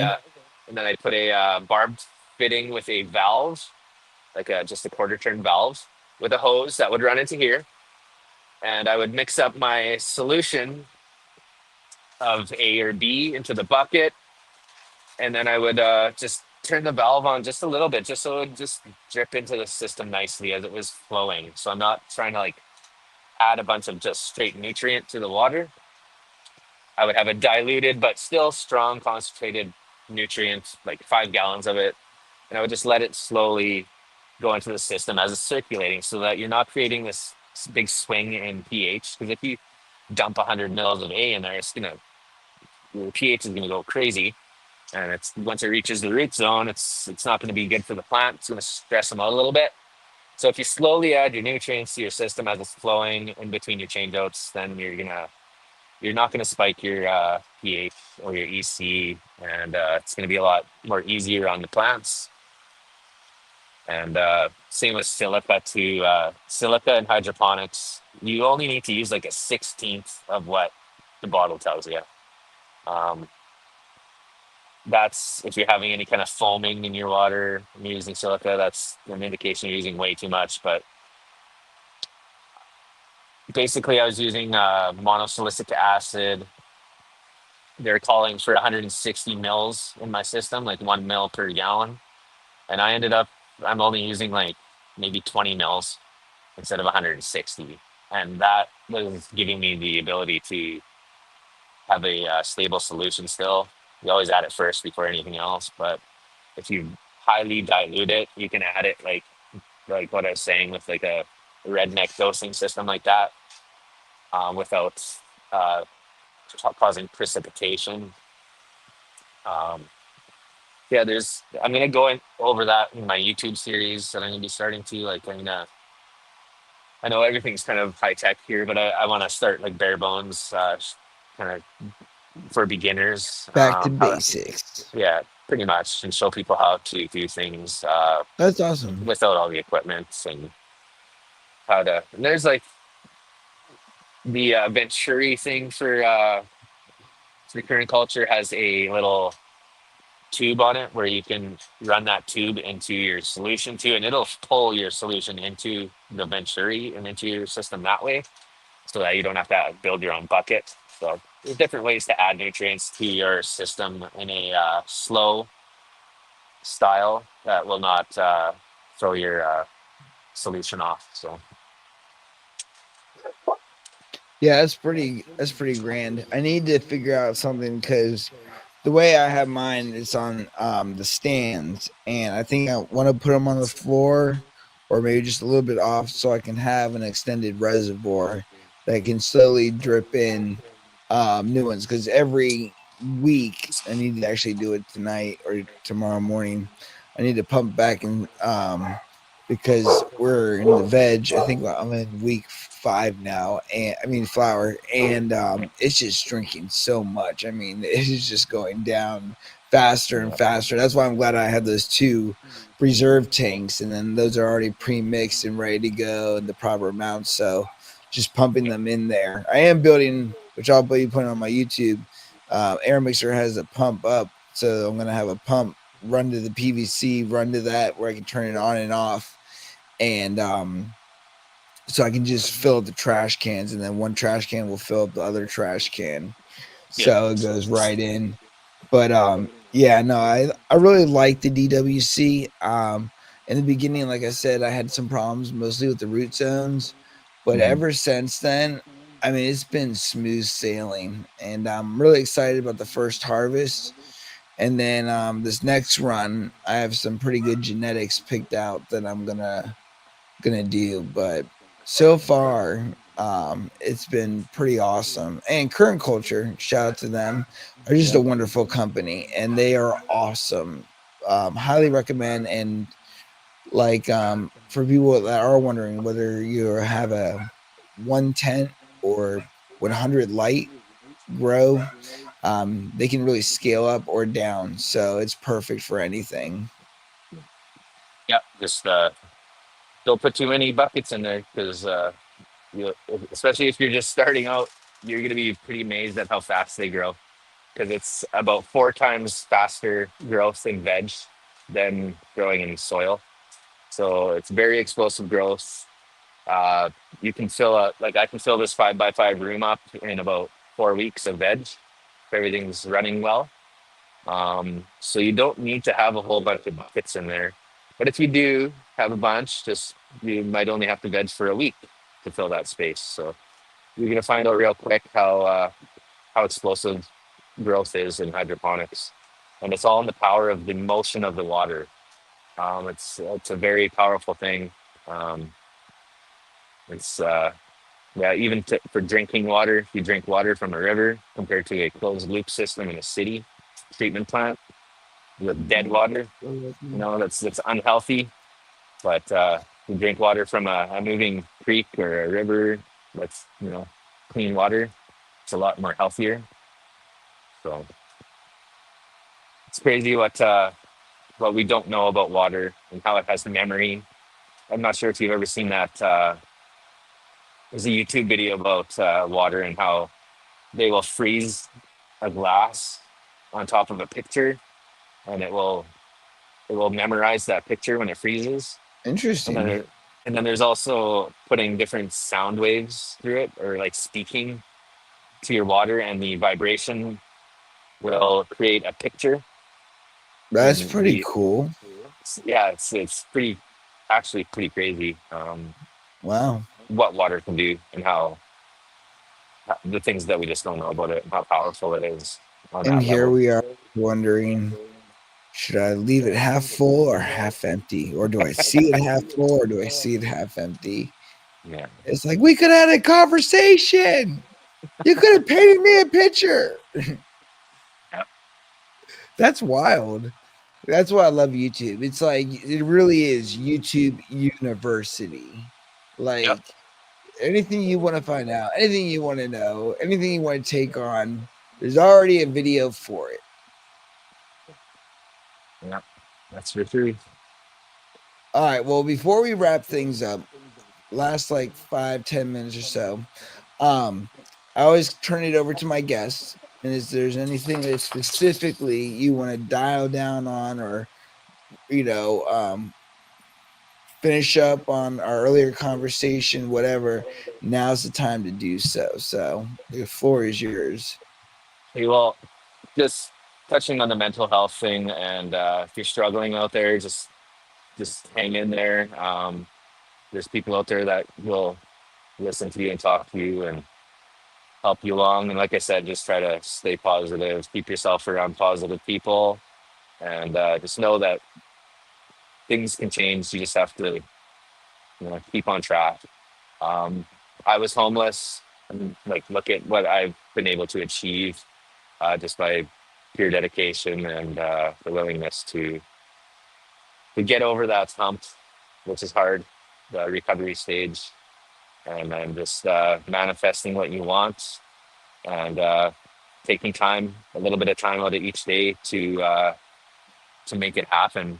And if something in your life is trying to prevent you from reaching your goals, maybe it's time that you kind of separate from them if you can, or have them kind of come on board somehow. So I'm very lucky to have a family that is very understanding of what I do and the benefits that cannabis gives me. Um, but yeah, I know there's people out there who have stopped growing because of issues with their family. So that's sad, but just hang in there. And then far as growing goes, I'm always here to help. I provide, free content on my socials, and I do even provide consulting for fees if you want like really hands-on time with me. He says, I can teach you, but I got to charge. No, that's only if you're like, I've had facilities that have contacted me That's great. I think it's awesome. If you that, can make money offering your advice, and being a consultant, that is beautiful. yeah, it does I take a lot of absolutely commend that. time. Yeah. Yeah. But otherwise, I've told them you can watch my videos and get all that information for free. But if you want me to hold your hand for a period of time and you want like actual help and a lot of time, like my time is valuable. I'm very busy, so 100%. I do offer that. But otherwise, I'm very happy to share with everybody for free on my socials and starting up my YouTube channel again, where I'm going to go over everything. So there's no need to really pay me for anything. So that's not what I'm here to do. It is nice to make money, but that's not what I'm here for. So, yeah, I can't wait to get that series started. I can't wait to get these plants out of here already, and do the dreadful getting the system out of here strategically so I can use the room to dry with my dry flower racks. Dry And Flower, another great yeah, company. yeah, We're just listing them all off tonight. yeah. So that's a big challenging day. So I'm going to be in here for the next week, stripping as many leaves off these plants as I can, so that I don't have to do it when I start breaking them down. Because I'm going to be harvest day is like an 18 to 24-hour day for me. I'm going to try to get someone to help, but I also don't like help I feel sometimes you on that. because it can make things more difficult. And Mhm. I'm very particular, but I gotta just let it go and accept some help here and there, just to make my life less stressful. But yeah, it's gonna be a big day for harvest, and then of course the system cleaning and the room cleaning, and then I want to get in there with my daughters to do some murals, and I've set up. I've already got my genetics in place for next run, so I'm going to be working with Covert Valley Genetics or Covert Valley Craft and Life Cycle Botanics. So they are a nursery on Vancouver Island, and they provide cuts to legal facilities and to medical patients, and That's awesome. they also provide some to dispensaries as well. But they tissue culture and test for HLVD, so all the cuts that you get are tested and clean. And I'm gonna be doing Lindsay OG, which is one of my favorite strains of all time. I have ran it in here before, and I've verified where it's came from, and its lineage. It's came from the actual breeder. So this cut's been around for a very long time. So I'm very excited to get that back into my life. And then I'm going to be doing a Pepe Le Kush, Growers Pepe Le Guild. Kush. Yeah, so it's from what I hear, it's got more of a skunk to it than the monster skunk that they provide. So monster skunk from Growers Guild is just amazing. It's not really skunky. It's kind of got cat piss terpenes to it almost. It's very unique. It's unique but very good, and it's big buds. It provides good hash yield as well. So it marks a lot of boxes. And so yeah, Pepe Le Kush is going in there. I'm going to be tossing on the 3 site lid onto the UC Solo site, There you go. and There you go. and then I'm going to get my timing a lot better that way, because basically I was throwing a plant in the 5x5, letting it veg for a few weeks, and then getting plants into this system. Because basically I have 4 plants per light in here, and then this was a 1 plant per light. So I was trying to veg it out, get the room filled up good, because this room just explodes with growth really quick because of the 4 plants per light. So now I'm going to do 3 plants here, 4 plants per light here. So everything will be timed out a lot better. I'll be able to fill up the space more adequately. And but that's just how things fell this round. That is what it is. You know what I mean? As long as it works, it works. And I've seen your Instagram and it works. Yeah, yeah. No, you do a That's all. great job, and it's really awesome to see. One day, I'm gonna have to have a house in a different state where we can go ham. See, Yeah, because like, see, in Canada, you have a caregiver law, right? yeah. Well, That's it's called a awesome. designated grower, so that's what I do as well. I can work with a patient who is Very unable cool. to, they're unable to grow their own. So basically, I have to apply for that license on top of my license to grow here at home. So I'm licensed to grow at home. I'm licensed to grow for a patient. And whatever the cost associated with that is between me and the patient. So it basically comes down. It's not you're not selling the weed. You're selling the service of providing. Yeah. Everything costs money to grow it. So 100%, dude. And that's why when people are like, oh, like somebody was once like, oh, nobody should make money off of this plant. I'm like, yeah, well, tell your drug dealer that because they make money off this. Okay. yeah, If you can help somebody, what my business coach told me the best thing somebody can do if they truly appreciate your service is to pay you. You know what I mean? And to yeah, have the opportunity to live in a country where, that's available. Now we do too, but it's definitely not here in Virginia yet. And I would love for it to be because there's a lot of people who need cannabis who obviously, maybe they're old or maybe they have elements or maybe they're dealing with health issues.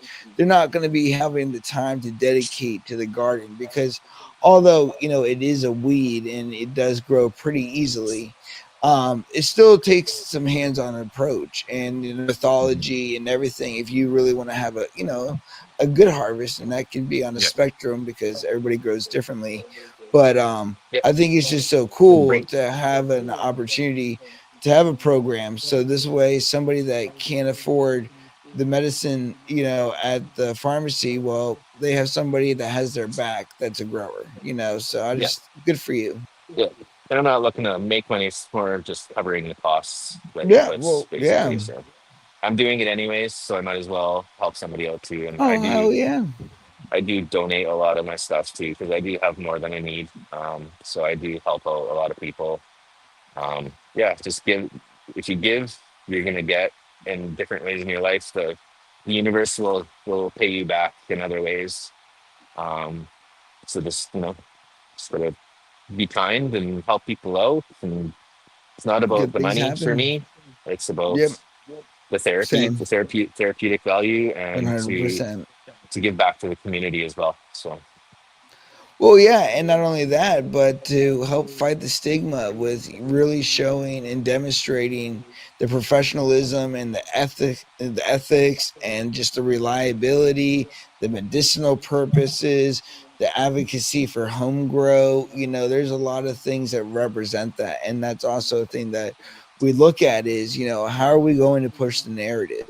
And one of those things is by doing things like that, where yeah, it's that community word where sometimes the communities find itself, other times we're all on the same page fighting the narrative. But I think the biggest thing is knowing that there's something bigger behind this, and if we mhm. keep pushing, soon everybody gets to be part of it. So that's really And awesome, man. it's gonna take like in order for us to be able to share a lot more openly.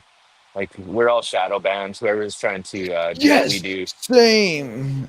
we are shadow banned. We are restricted. We cannot be shown to non-followers. So we need followers to share our stuff too to kind of get ourselves more exposed to more people. But basically, it's going to take the U.S. federal laws to change because all these social platforms are scared of getting dinged for promotion or for anything. So they're very tight on us, even though we're not doing anything, say, illegal, especially me in Canada where I'm completely legal. I have license to do this. But because these platforms are United States based, uh, they're trying to protect themselves. And once the federal laws change and it is completely legal everywhere and they change the schedule, uh, that's when things are going to be, I think, a lot more open and accepted by these platforms. So I hope that day comes soon. We do need to start rallying together and fighting for that, especially. Otherwise, we're just going to be kept held down, and having our accounts deleted like me and you just had, Yep. like that was scary. Second time it's happened to me.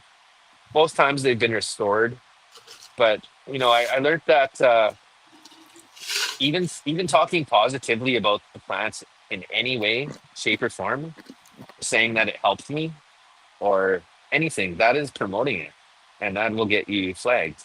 So it's just like you really got to be careful about what you say, how you say it, or you got to be very cryptic Why don't we just on how you come say up it. with a code, like a universal code? Like popcorn has really helped my mental health. I love growing popcorn. You're I need to go basically to the. I the think that's what we got to do, or at least try. But then they're still gonna ding you because, like, I'm not going against their community standards on like a lot of the videos. So showing it obviously isn't breaking. I don't know. It's just weird. It's so all over the place, and they just seem to like get you on one thing one day and another thing the next day, and they say it's okay one time and then it's not okay the other time. So I don't know. There's just it's the algorithm is just messed up, and things need to change. It needs to be accepted. Everybody needs to smoke one and chillax and just and accept the fact that cannabis is not bad for you. It's good for you in so many different ways. It's this plant is absolutely amazing, Mhm. and it's why it was Space broccoli. it's why it was legal, or why it was legalized by the government so long ago, is because it makes people free thinkers. It makes people creative, and it makes people want to like not really be controlled as much, and that's not good for them. So, you I know, like space broccoli. I might have to start using that. I'm not the that devil, guy. I like that dude. Thanks. Appreciate that. or That's the good news. giggle bush. Giggle. No, and my thing too is, doesn't that hurt their platform by essentially canceling membership? Because you think that they would want as many members as possible, and everybody loves weed, so they would love the platform. I just think it's bullshit because it's like It's the federal laws. They're just it's scared. literally like Tom and Jerry. It's literally that's how I equate the weed and the chase and this war on drugs. It's like it's all man made because that was a cartoon, and there's never an end to it. They're just constantly chasing each other. And one minute you think that they're cool with it, and the next minute game's on again. You know Yeah, what I mean? It's just interesting how it works. It's like, but this whole time, alcohol, which believe me, there is no problem with alcohol. There are no work no, related incidences, no accidents, no domestic disputes or yeah, violence. and But death. we seem to have figured out a work life balance with that. I just don't understand why cannabis is so different. I don't know either. It's a mystery. It's quite frustrating, to be honest. What's up, It's Teal it's just Beard? it's all about the bottom line and money, taxes generated, control of the of the substance, whether it be alcohol or cannabis. It's all about control and money. So Yeah, I don't understand. You think you'd get more money, but I guess it threatens the tobacco industry, it threatens the alcohol industry, even though people are gonna want cannabis infused beer and people smoke spliffs all the time with tobacco and weed together. I you don't forgot huh? you forgot said you forgot the biggest one is who it threatens is big pharma. They have quite a bit of pull when it comes to decisions around the world. So Mm. Yeah, well, I just don't know if big pharma is ready to get down with the terpenes and the flavors like some of the craft growers and people that really been refining it. My thing is you just don't want government cheese when it comes to weed. And that's why I think growing is on the spectrum too, because you have the high professional and you have the tent growers, and I'm a home grower, you know what I mean, and like just like you. And I just feel like for me, being able to grow my own and watching it bloom and having my own flavors. Sometimes I go to dispensaries and I'm like, dude, if I was at my house, I could show you something. You know what I mean? Yeah. Like, it's just interesting. Like, I don't know, what big pharma would have planned, and if they would value that, or is it just like medicine? As long as people are copays or buying out of pocket, whatever happens. Yeah. Well, they do. They are selling it at the like Shoppers Drug Mart here in Canada. So the big pharma is getting involved. They're patenting stuff. There is government weed that is supplied to all the veterans as well. So they get it for free and whatnot, which is great. I love that. Have you tried it? I have never tried weed from a dispensary ever. In the last 10 years, it's been legalized. I've been great, like lucky enough to be able to grow my own, and I always have some, or I have buddies around town that are home growers too, where we'll do trades if like I'm getting low. I'll we'll just trade with each other and get to try each other's stuff out. But I've never actually purchased anything from a dispensary except for like a bong once. I've seen the Hmm. product because I was working at Yeah. a grow shop for a little while, and we offered press services. So I was pressing people's cannabis or their hash for them in shop, which is illegal, but we did it anyways. The cops knew we were doing it, but the cops here in Canada don't care much about cannabis if you're breaking the law a little bit. So we were a brick and mortar hydro shop selling equipment and nutrients and everything. And he had a press set up behind the desk, and I'd have people coming in with their dispensary weed for me to press, and it was absolutely horrible.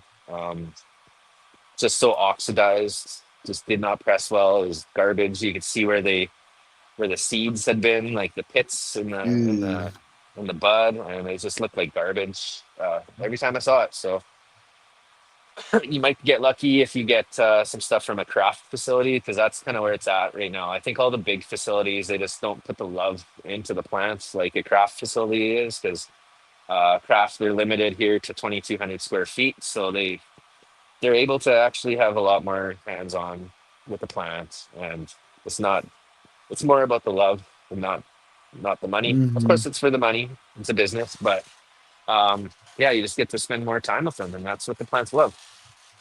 You get what you get out of them what you put in. So that's Yeah, what no, it's all about. what you said, the fire in, fire out is also a big part of that, but what you get put in is what you get. And that really shows on harvest day when you're looking at your plant and you're like, wow, this is a really long stem.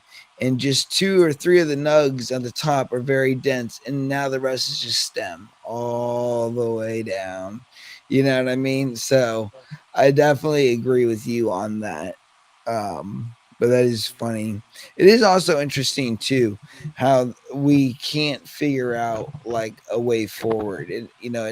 We do have to play this game, even with veterans, for example. Like you were talking about them, like I was doing an interview during National Cannabis Festival, and I was like, why does it have to be such a storytelling mission and narrative to get the point across that cannabis is actually beneficial? You know what I mean? When it's Yeah. recognized, like everybody knows that now, but it's like let's play the political game and just get nowhere with it and just pretend we don't know what we don't know. But hey, let's write about it in Time Magazine. Let's make another movie about it.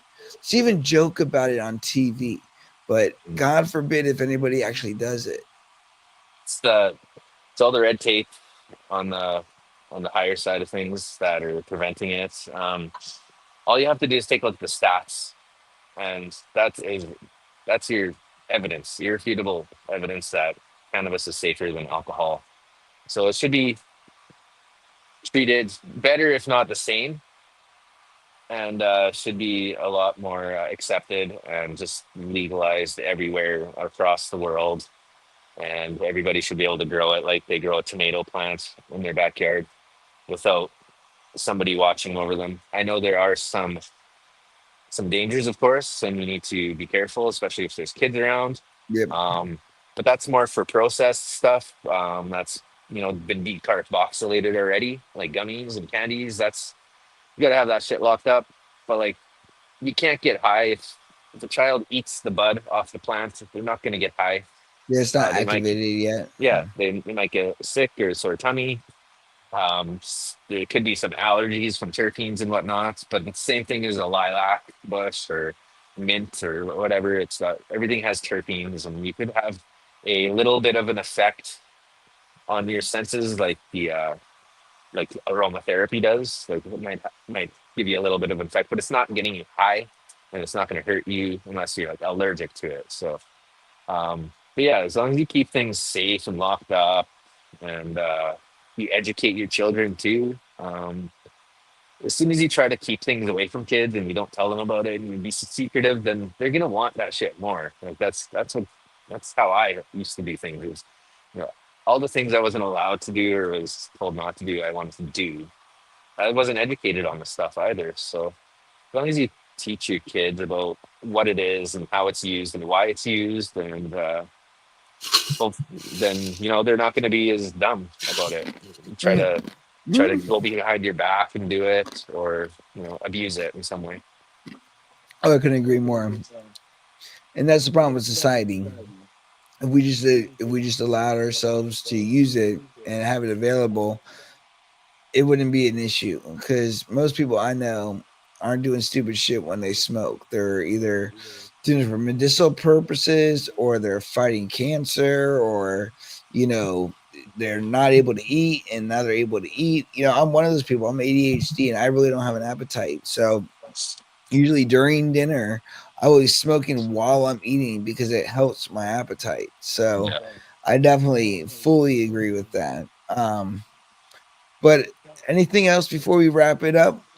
No, I think we covered pretty much everything, and yeah, I just want to thank everybody who tuned in today, and thank you for having me on to tell my story and to just chat, and it's been great. I needed to have a chat with somebody lately. Been feeling a bit depressed about things. Things kind of come to the surface every now and then, but it's good to talk when that happens and kind of let it go and move on. Right. So thank you for everybody Well, and for you. this extends off the podcast too. So if you do feel that type of way, you can always call me. Yeah, for sure. I And appreciate that. when we get off, I'm also gonna talk to you about some other stuff, because I don't know if you're familiar with my Vindic EU platform. There it is.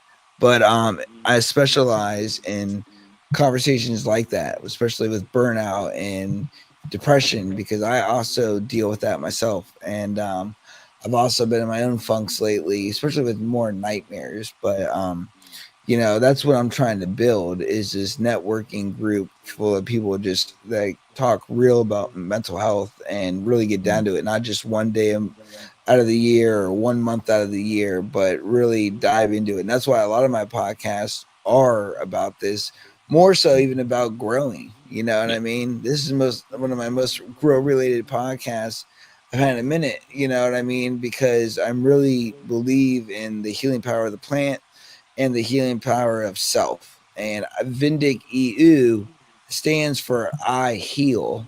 And I just developed my own course and curriculum that I'm working with, and everything that is designed for people like that, so they can unlock themselves and really get to be where they want to be. Because I, like you, have manifested a lot, and I, like you, have built a lot off of that manifestation.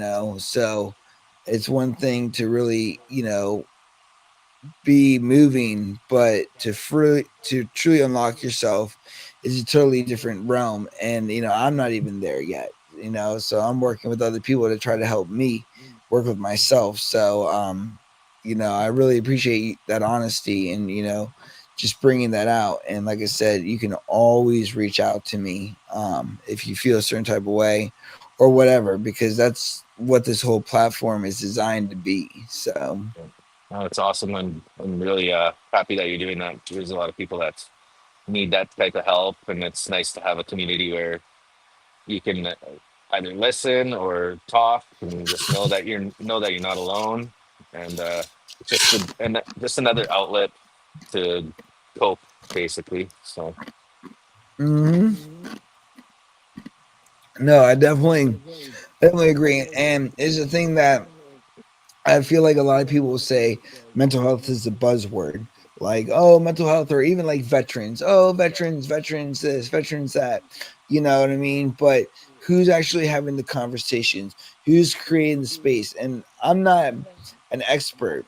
I'm using lived experience instead of expertise. And I'm not mastering the space of mental health. I'm just holding space for other people's.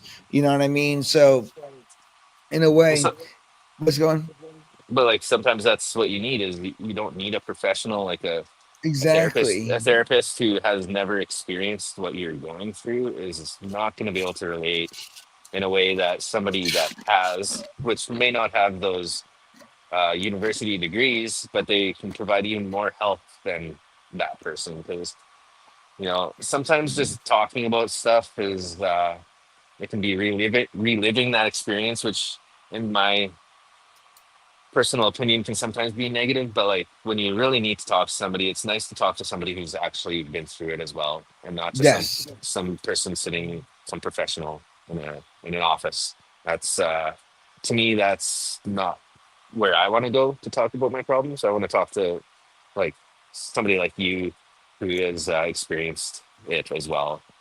Just to talk. I don't have to. Don't have to be told how to fix it or whatever. It's the realizing it and talking about it, and then being able to let go of it and not let your mind race too much about it. So Well, I think that's awesome. And I really appreciate your bravery. It takes a lot to face yourself. It's one thing to face somebody else, but sometimes you have to be accountable and you just have to be real with yourself because you know that it's going to also help you get to that next level. It's difficult, and it's something that it's a learned behavior. So I really want to thank you for the transparency and wanting to be on the show with me and talk about these things, because these are personal things. These are things that really cut deep to you and other people who have shared their stories. I always ask two questions before we end. One, what do you think you got out of being on the podcast? um, it's been a good release of some stuff that I've had, you know, bottled up for a little while. Um, you know, Dealing with PTSD it's a constant work. Like you're always dealing with it every now and then, at least. Things come to the surface, and then you just need to kind of work it out again without going down the wrong path. So, yeah, it's been good to be able to talk about it. Yeah, I just feel a lot better right now too. Just feel a lot better that I've released those feelings, and I'm feeling good that maybe somebody watching can get some hope and realize that you know things can change. You just need to when you hit rock bottom, just bounce instead of flattening out. So That's awesome. And I just want to thank you for feeling that way, because it really allows me to know that what I'm working on actually has real value and creates a real energy. And you can feel that. And it's not just words or hype, it's actually connection. So I really do appreciate that. Like, that really means a lot to me, because I work very hard to master the ability to hold safe space and to bring no judgment and just constructive criticism, and just honestly the ability to help people mirror themselves. And I really appreciate that, because that just adds to the validation of what I'm working on. And last thing, why did you decide to come on the podcast to share this type of story with this platform? Um, well, I've been following you for a while too, so I know what you're doing. And uh, like I said, I've just been very, very heavily depressed. This is weird too because I have no reason. Like I have everything in the world to be happy for right now, but I can't feel happy, and it's very frustrating. Um, so it's really been hitting me hard lately. I quit my job in March of this year. I just can't handle working for people anymore. So right now, I'm slowly working on building my own company, offering like handyman services because I'm a jack of all trades. So I just want to start my own company where I don't have any employees. I can just do work for other people. I've already kind of started here with a few little jobs, but yeah, I'm just trying to get everything set up, get all of my business name and all the licensing and stuff figured out, so that when I want to pull the plug, I can just do it. It's not going to cost a whole bunch of money, like $1,500, I think, for all the everything I need.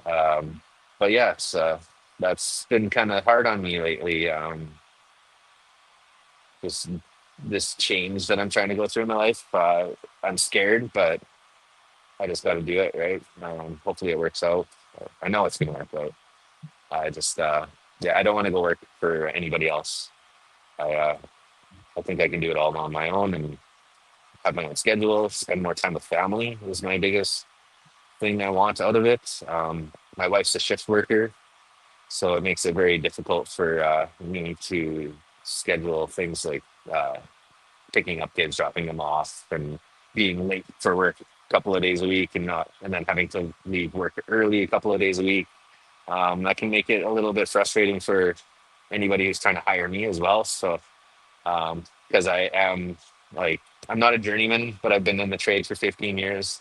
So I am in a journeyman position when I was plumbing, and I had my apprentice, and so I'm teaching on the job. And if I have to leave early a day, it makes things pretty hard for scheduling for the company. So I decided to just step back, and I want to do things on my own and make my own schedule. And I think I'm gonna have a more enjoyable life when I'm not working for somebody else. So it's gonna be more rewarding as well. No, I think that'd be great. As a person that works for himself, I've owned my own company since 2013, and I'm not good at working for other people, so I had to do my own company.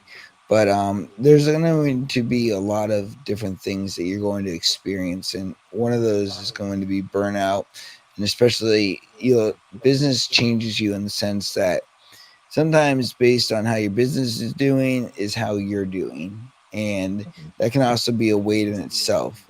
So one thing that it's awesome that you took the first step by saying that, hey, I'm not made for to work for other people. I'm going to take this adventure on for myself, but realize that this is also going to something that's going to require a lot of your time in the beginning, and it's Mhm. not just what it is that you're going to do. You're now Yeah. the person that's going to be wearing multiple different hats: the marketing, the advertising, the teaching, the recruiting, the writing the proposals, the responding to customers. So I would also think about, two, is getting yourself an assistant or somebody that can help navigate a lot of this, or think about using like AI or something, because I haven't. that can also add to your depression and your anxiety and some of the things that you're dealing with. So you definitely want to take care of yourself in the sense that, say, okay, here are going to be my realistic challenges, and these are things I'm going to need to do. How can I put a nice work life balance so you don't even feel even more worse while you're trying to start your company? And Yeah. you know I, it's not always easy, and usually in the beginning, at least for me, you know it was difficult because now you have to redefine yourself as a professional. People have to know that you do your own service or whatever it might be. Mhm. So I'm all ears if you ever have any questions, but just try to remember that your business and your feelings are two different things, and just Yeah. try never to let your feelings come into business, because regardless of what happens, even if you lose customers, it's not personal, it's just Yeah. business. And that took me a long time to truly understand, because I used to take everything personally, Mhm. and that made me even more depressed, like wreck. So Yeah. Yeah. Yeah. No, I've been using AI a lot too to help me navigate and tell me what to do. So I'm all on the legal perfect. side. Yeah. And then, yeah, as far as setting up, like, I just want to be solo so that I'm not dealing with stresses of any other employees. But yeah, that's the thing that I fear the most is the business side of things and the books and dealing with customers. I'm very good at that because I've done it for a lot of years. But yeah, I just it's all the bookkeeping stuff. I think that's been holding me back from doing it earlier in my life because I just don't like the business. I like to get in there and be the guy doing the work, not necessarily the guy lining up the work and doing all of the expense sheets and all that kind of stuff. So yeah, but we'll do it. It's gonna be good. So, Well, I know you're gonna do excellent. um we're gonna end now, but before we okay. do, tell us all your links. Go ahead and blast all of your places where we should follow you. Tealberry Gardens, great guy. No, yeah, yeah. Says give us our links so we can get you some customers. Okay, so I found out on my YouTube page it's got like some number behind it. So I'm Canna Bjornson. Um, I do have a link on my Instagram page for my YouTube in case you can't find it that way. It's my Instagram is at Preston Bjornson, and on Facebook I'm just Preston Bjornson. It's just my regular account. I do all my cannabis posts public, so you can follow me there, and you won't see all my personal stuff. I just keep my personal stuff between my friends, and then when I do want to do a cross post from Instagram or wherever, I just do it public, and then as a follower, you'll be able to see it on Facebook. But yeah, that's all I have for now. I'm not active on X. I'm not active on Discord or anything like that. We've just been so busy; it's hard to do much. I try to spend as much time as I can answering questions within the posts.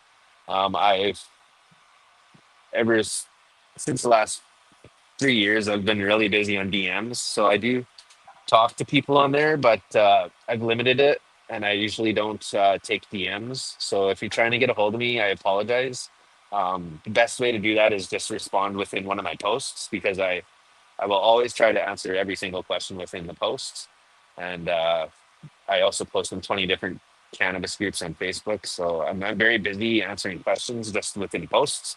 So if you want to grab my attention, just message me within the post. And then if you need to speak to me in the DMs about something important or whatnot, that's the way to get my attention. And I'll take it to the DMs from there. So, but yeah, that's those are the three platforms that I'm on. And YouTube has not been active for a long time. I've got like 4 videos on there, but I'm not very good at editing stuff. It frustrates me, so I need some help on that department. I've also been kind of using AI as well to show me how to streamline the editing process and make it a little more professional by using different apps. So uh, I might just start out really simple at first and then start to get into editing and adding music and all that kind of stuff. But yeah, it's going to be an adventure. And I can't wait to start getting more into the educational side of hydroponics.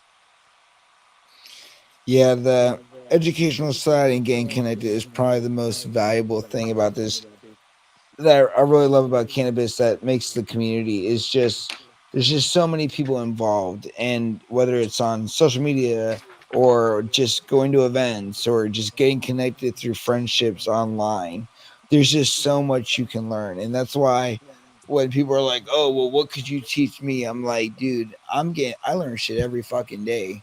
There's just so many people that just know way more than I do, and that's a great thing. It's like you don't need to be the expert. You just need to figure out what niche or whatever you want to get in and just read the writing on the wall. I mean, Facebook, Instagram, and be able to just kind of develop your own curriculum or guide of how you do things. And next thing you know, you're a self-expert on your Yep. own method of growing. And there's no really right or wrong way, in my opinion. There's just growing. And if the harvest is, you're pretty successful as long as there's no mold and doesn't, foxtail all the way out, and it has some decent nug size.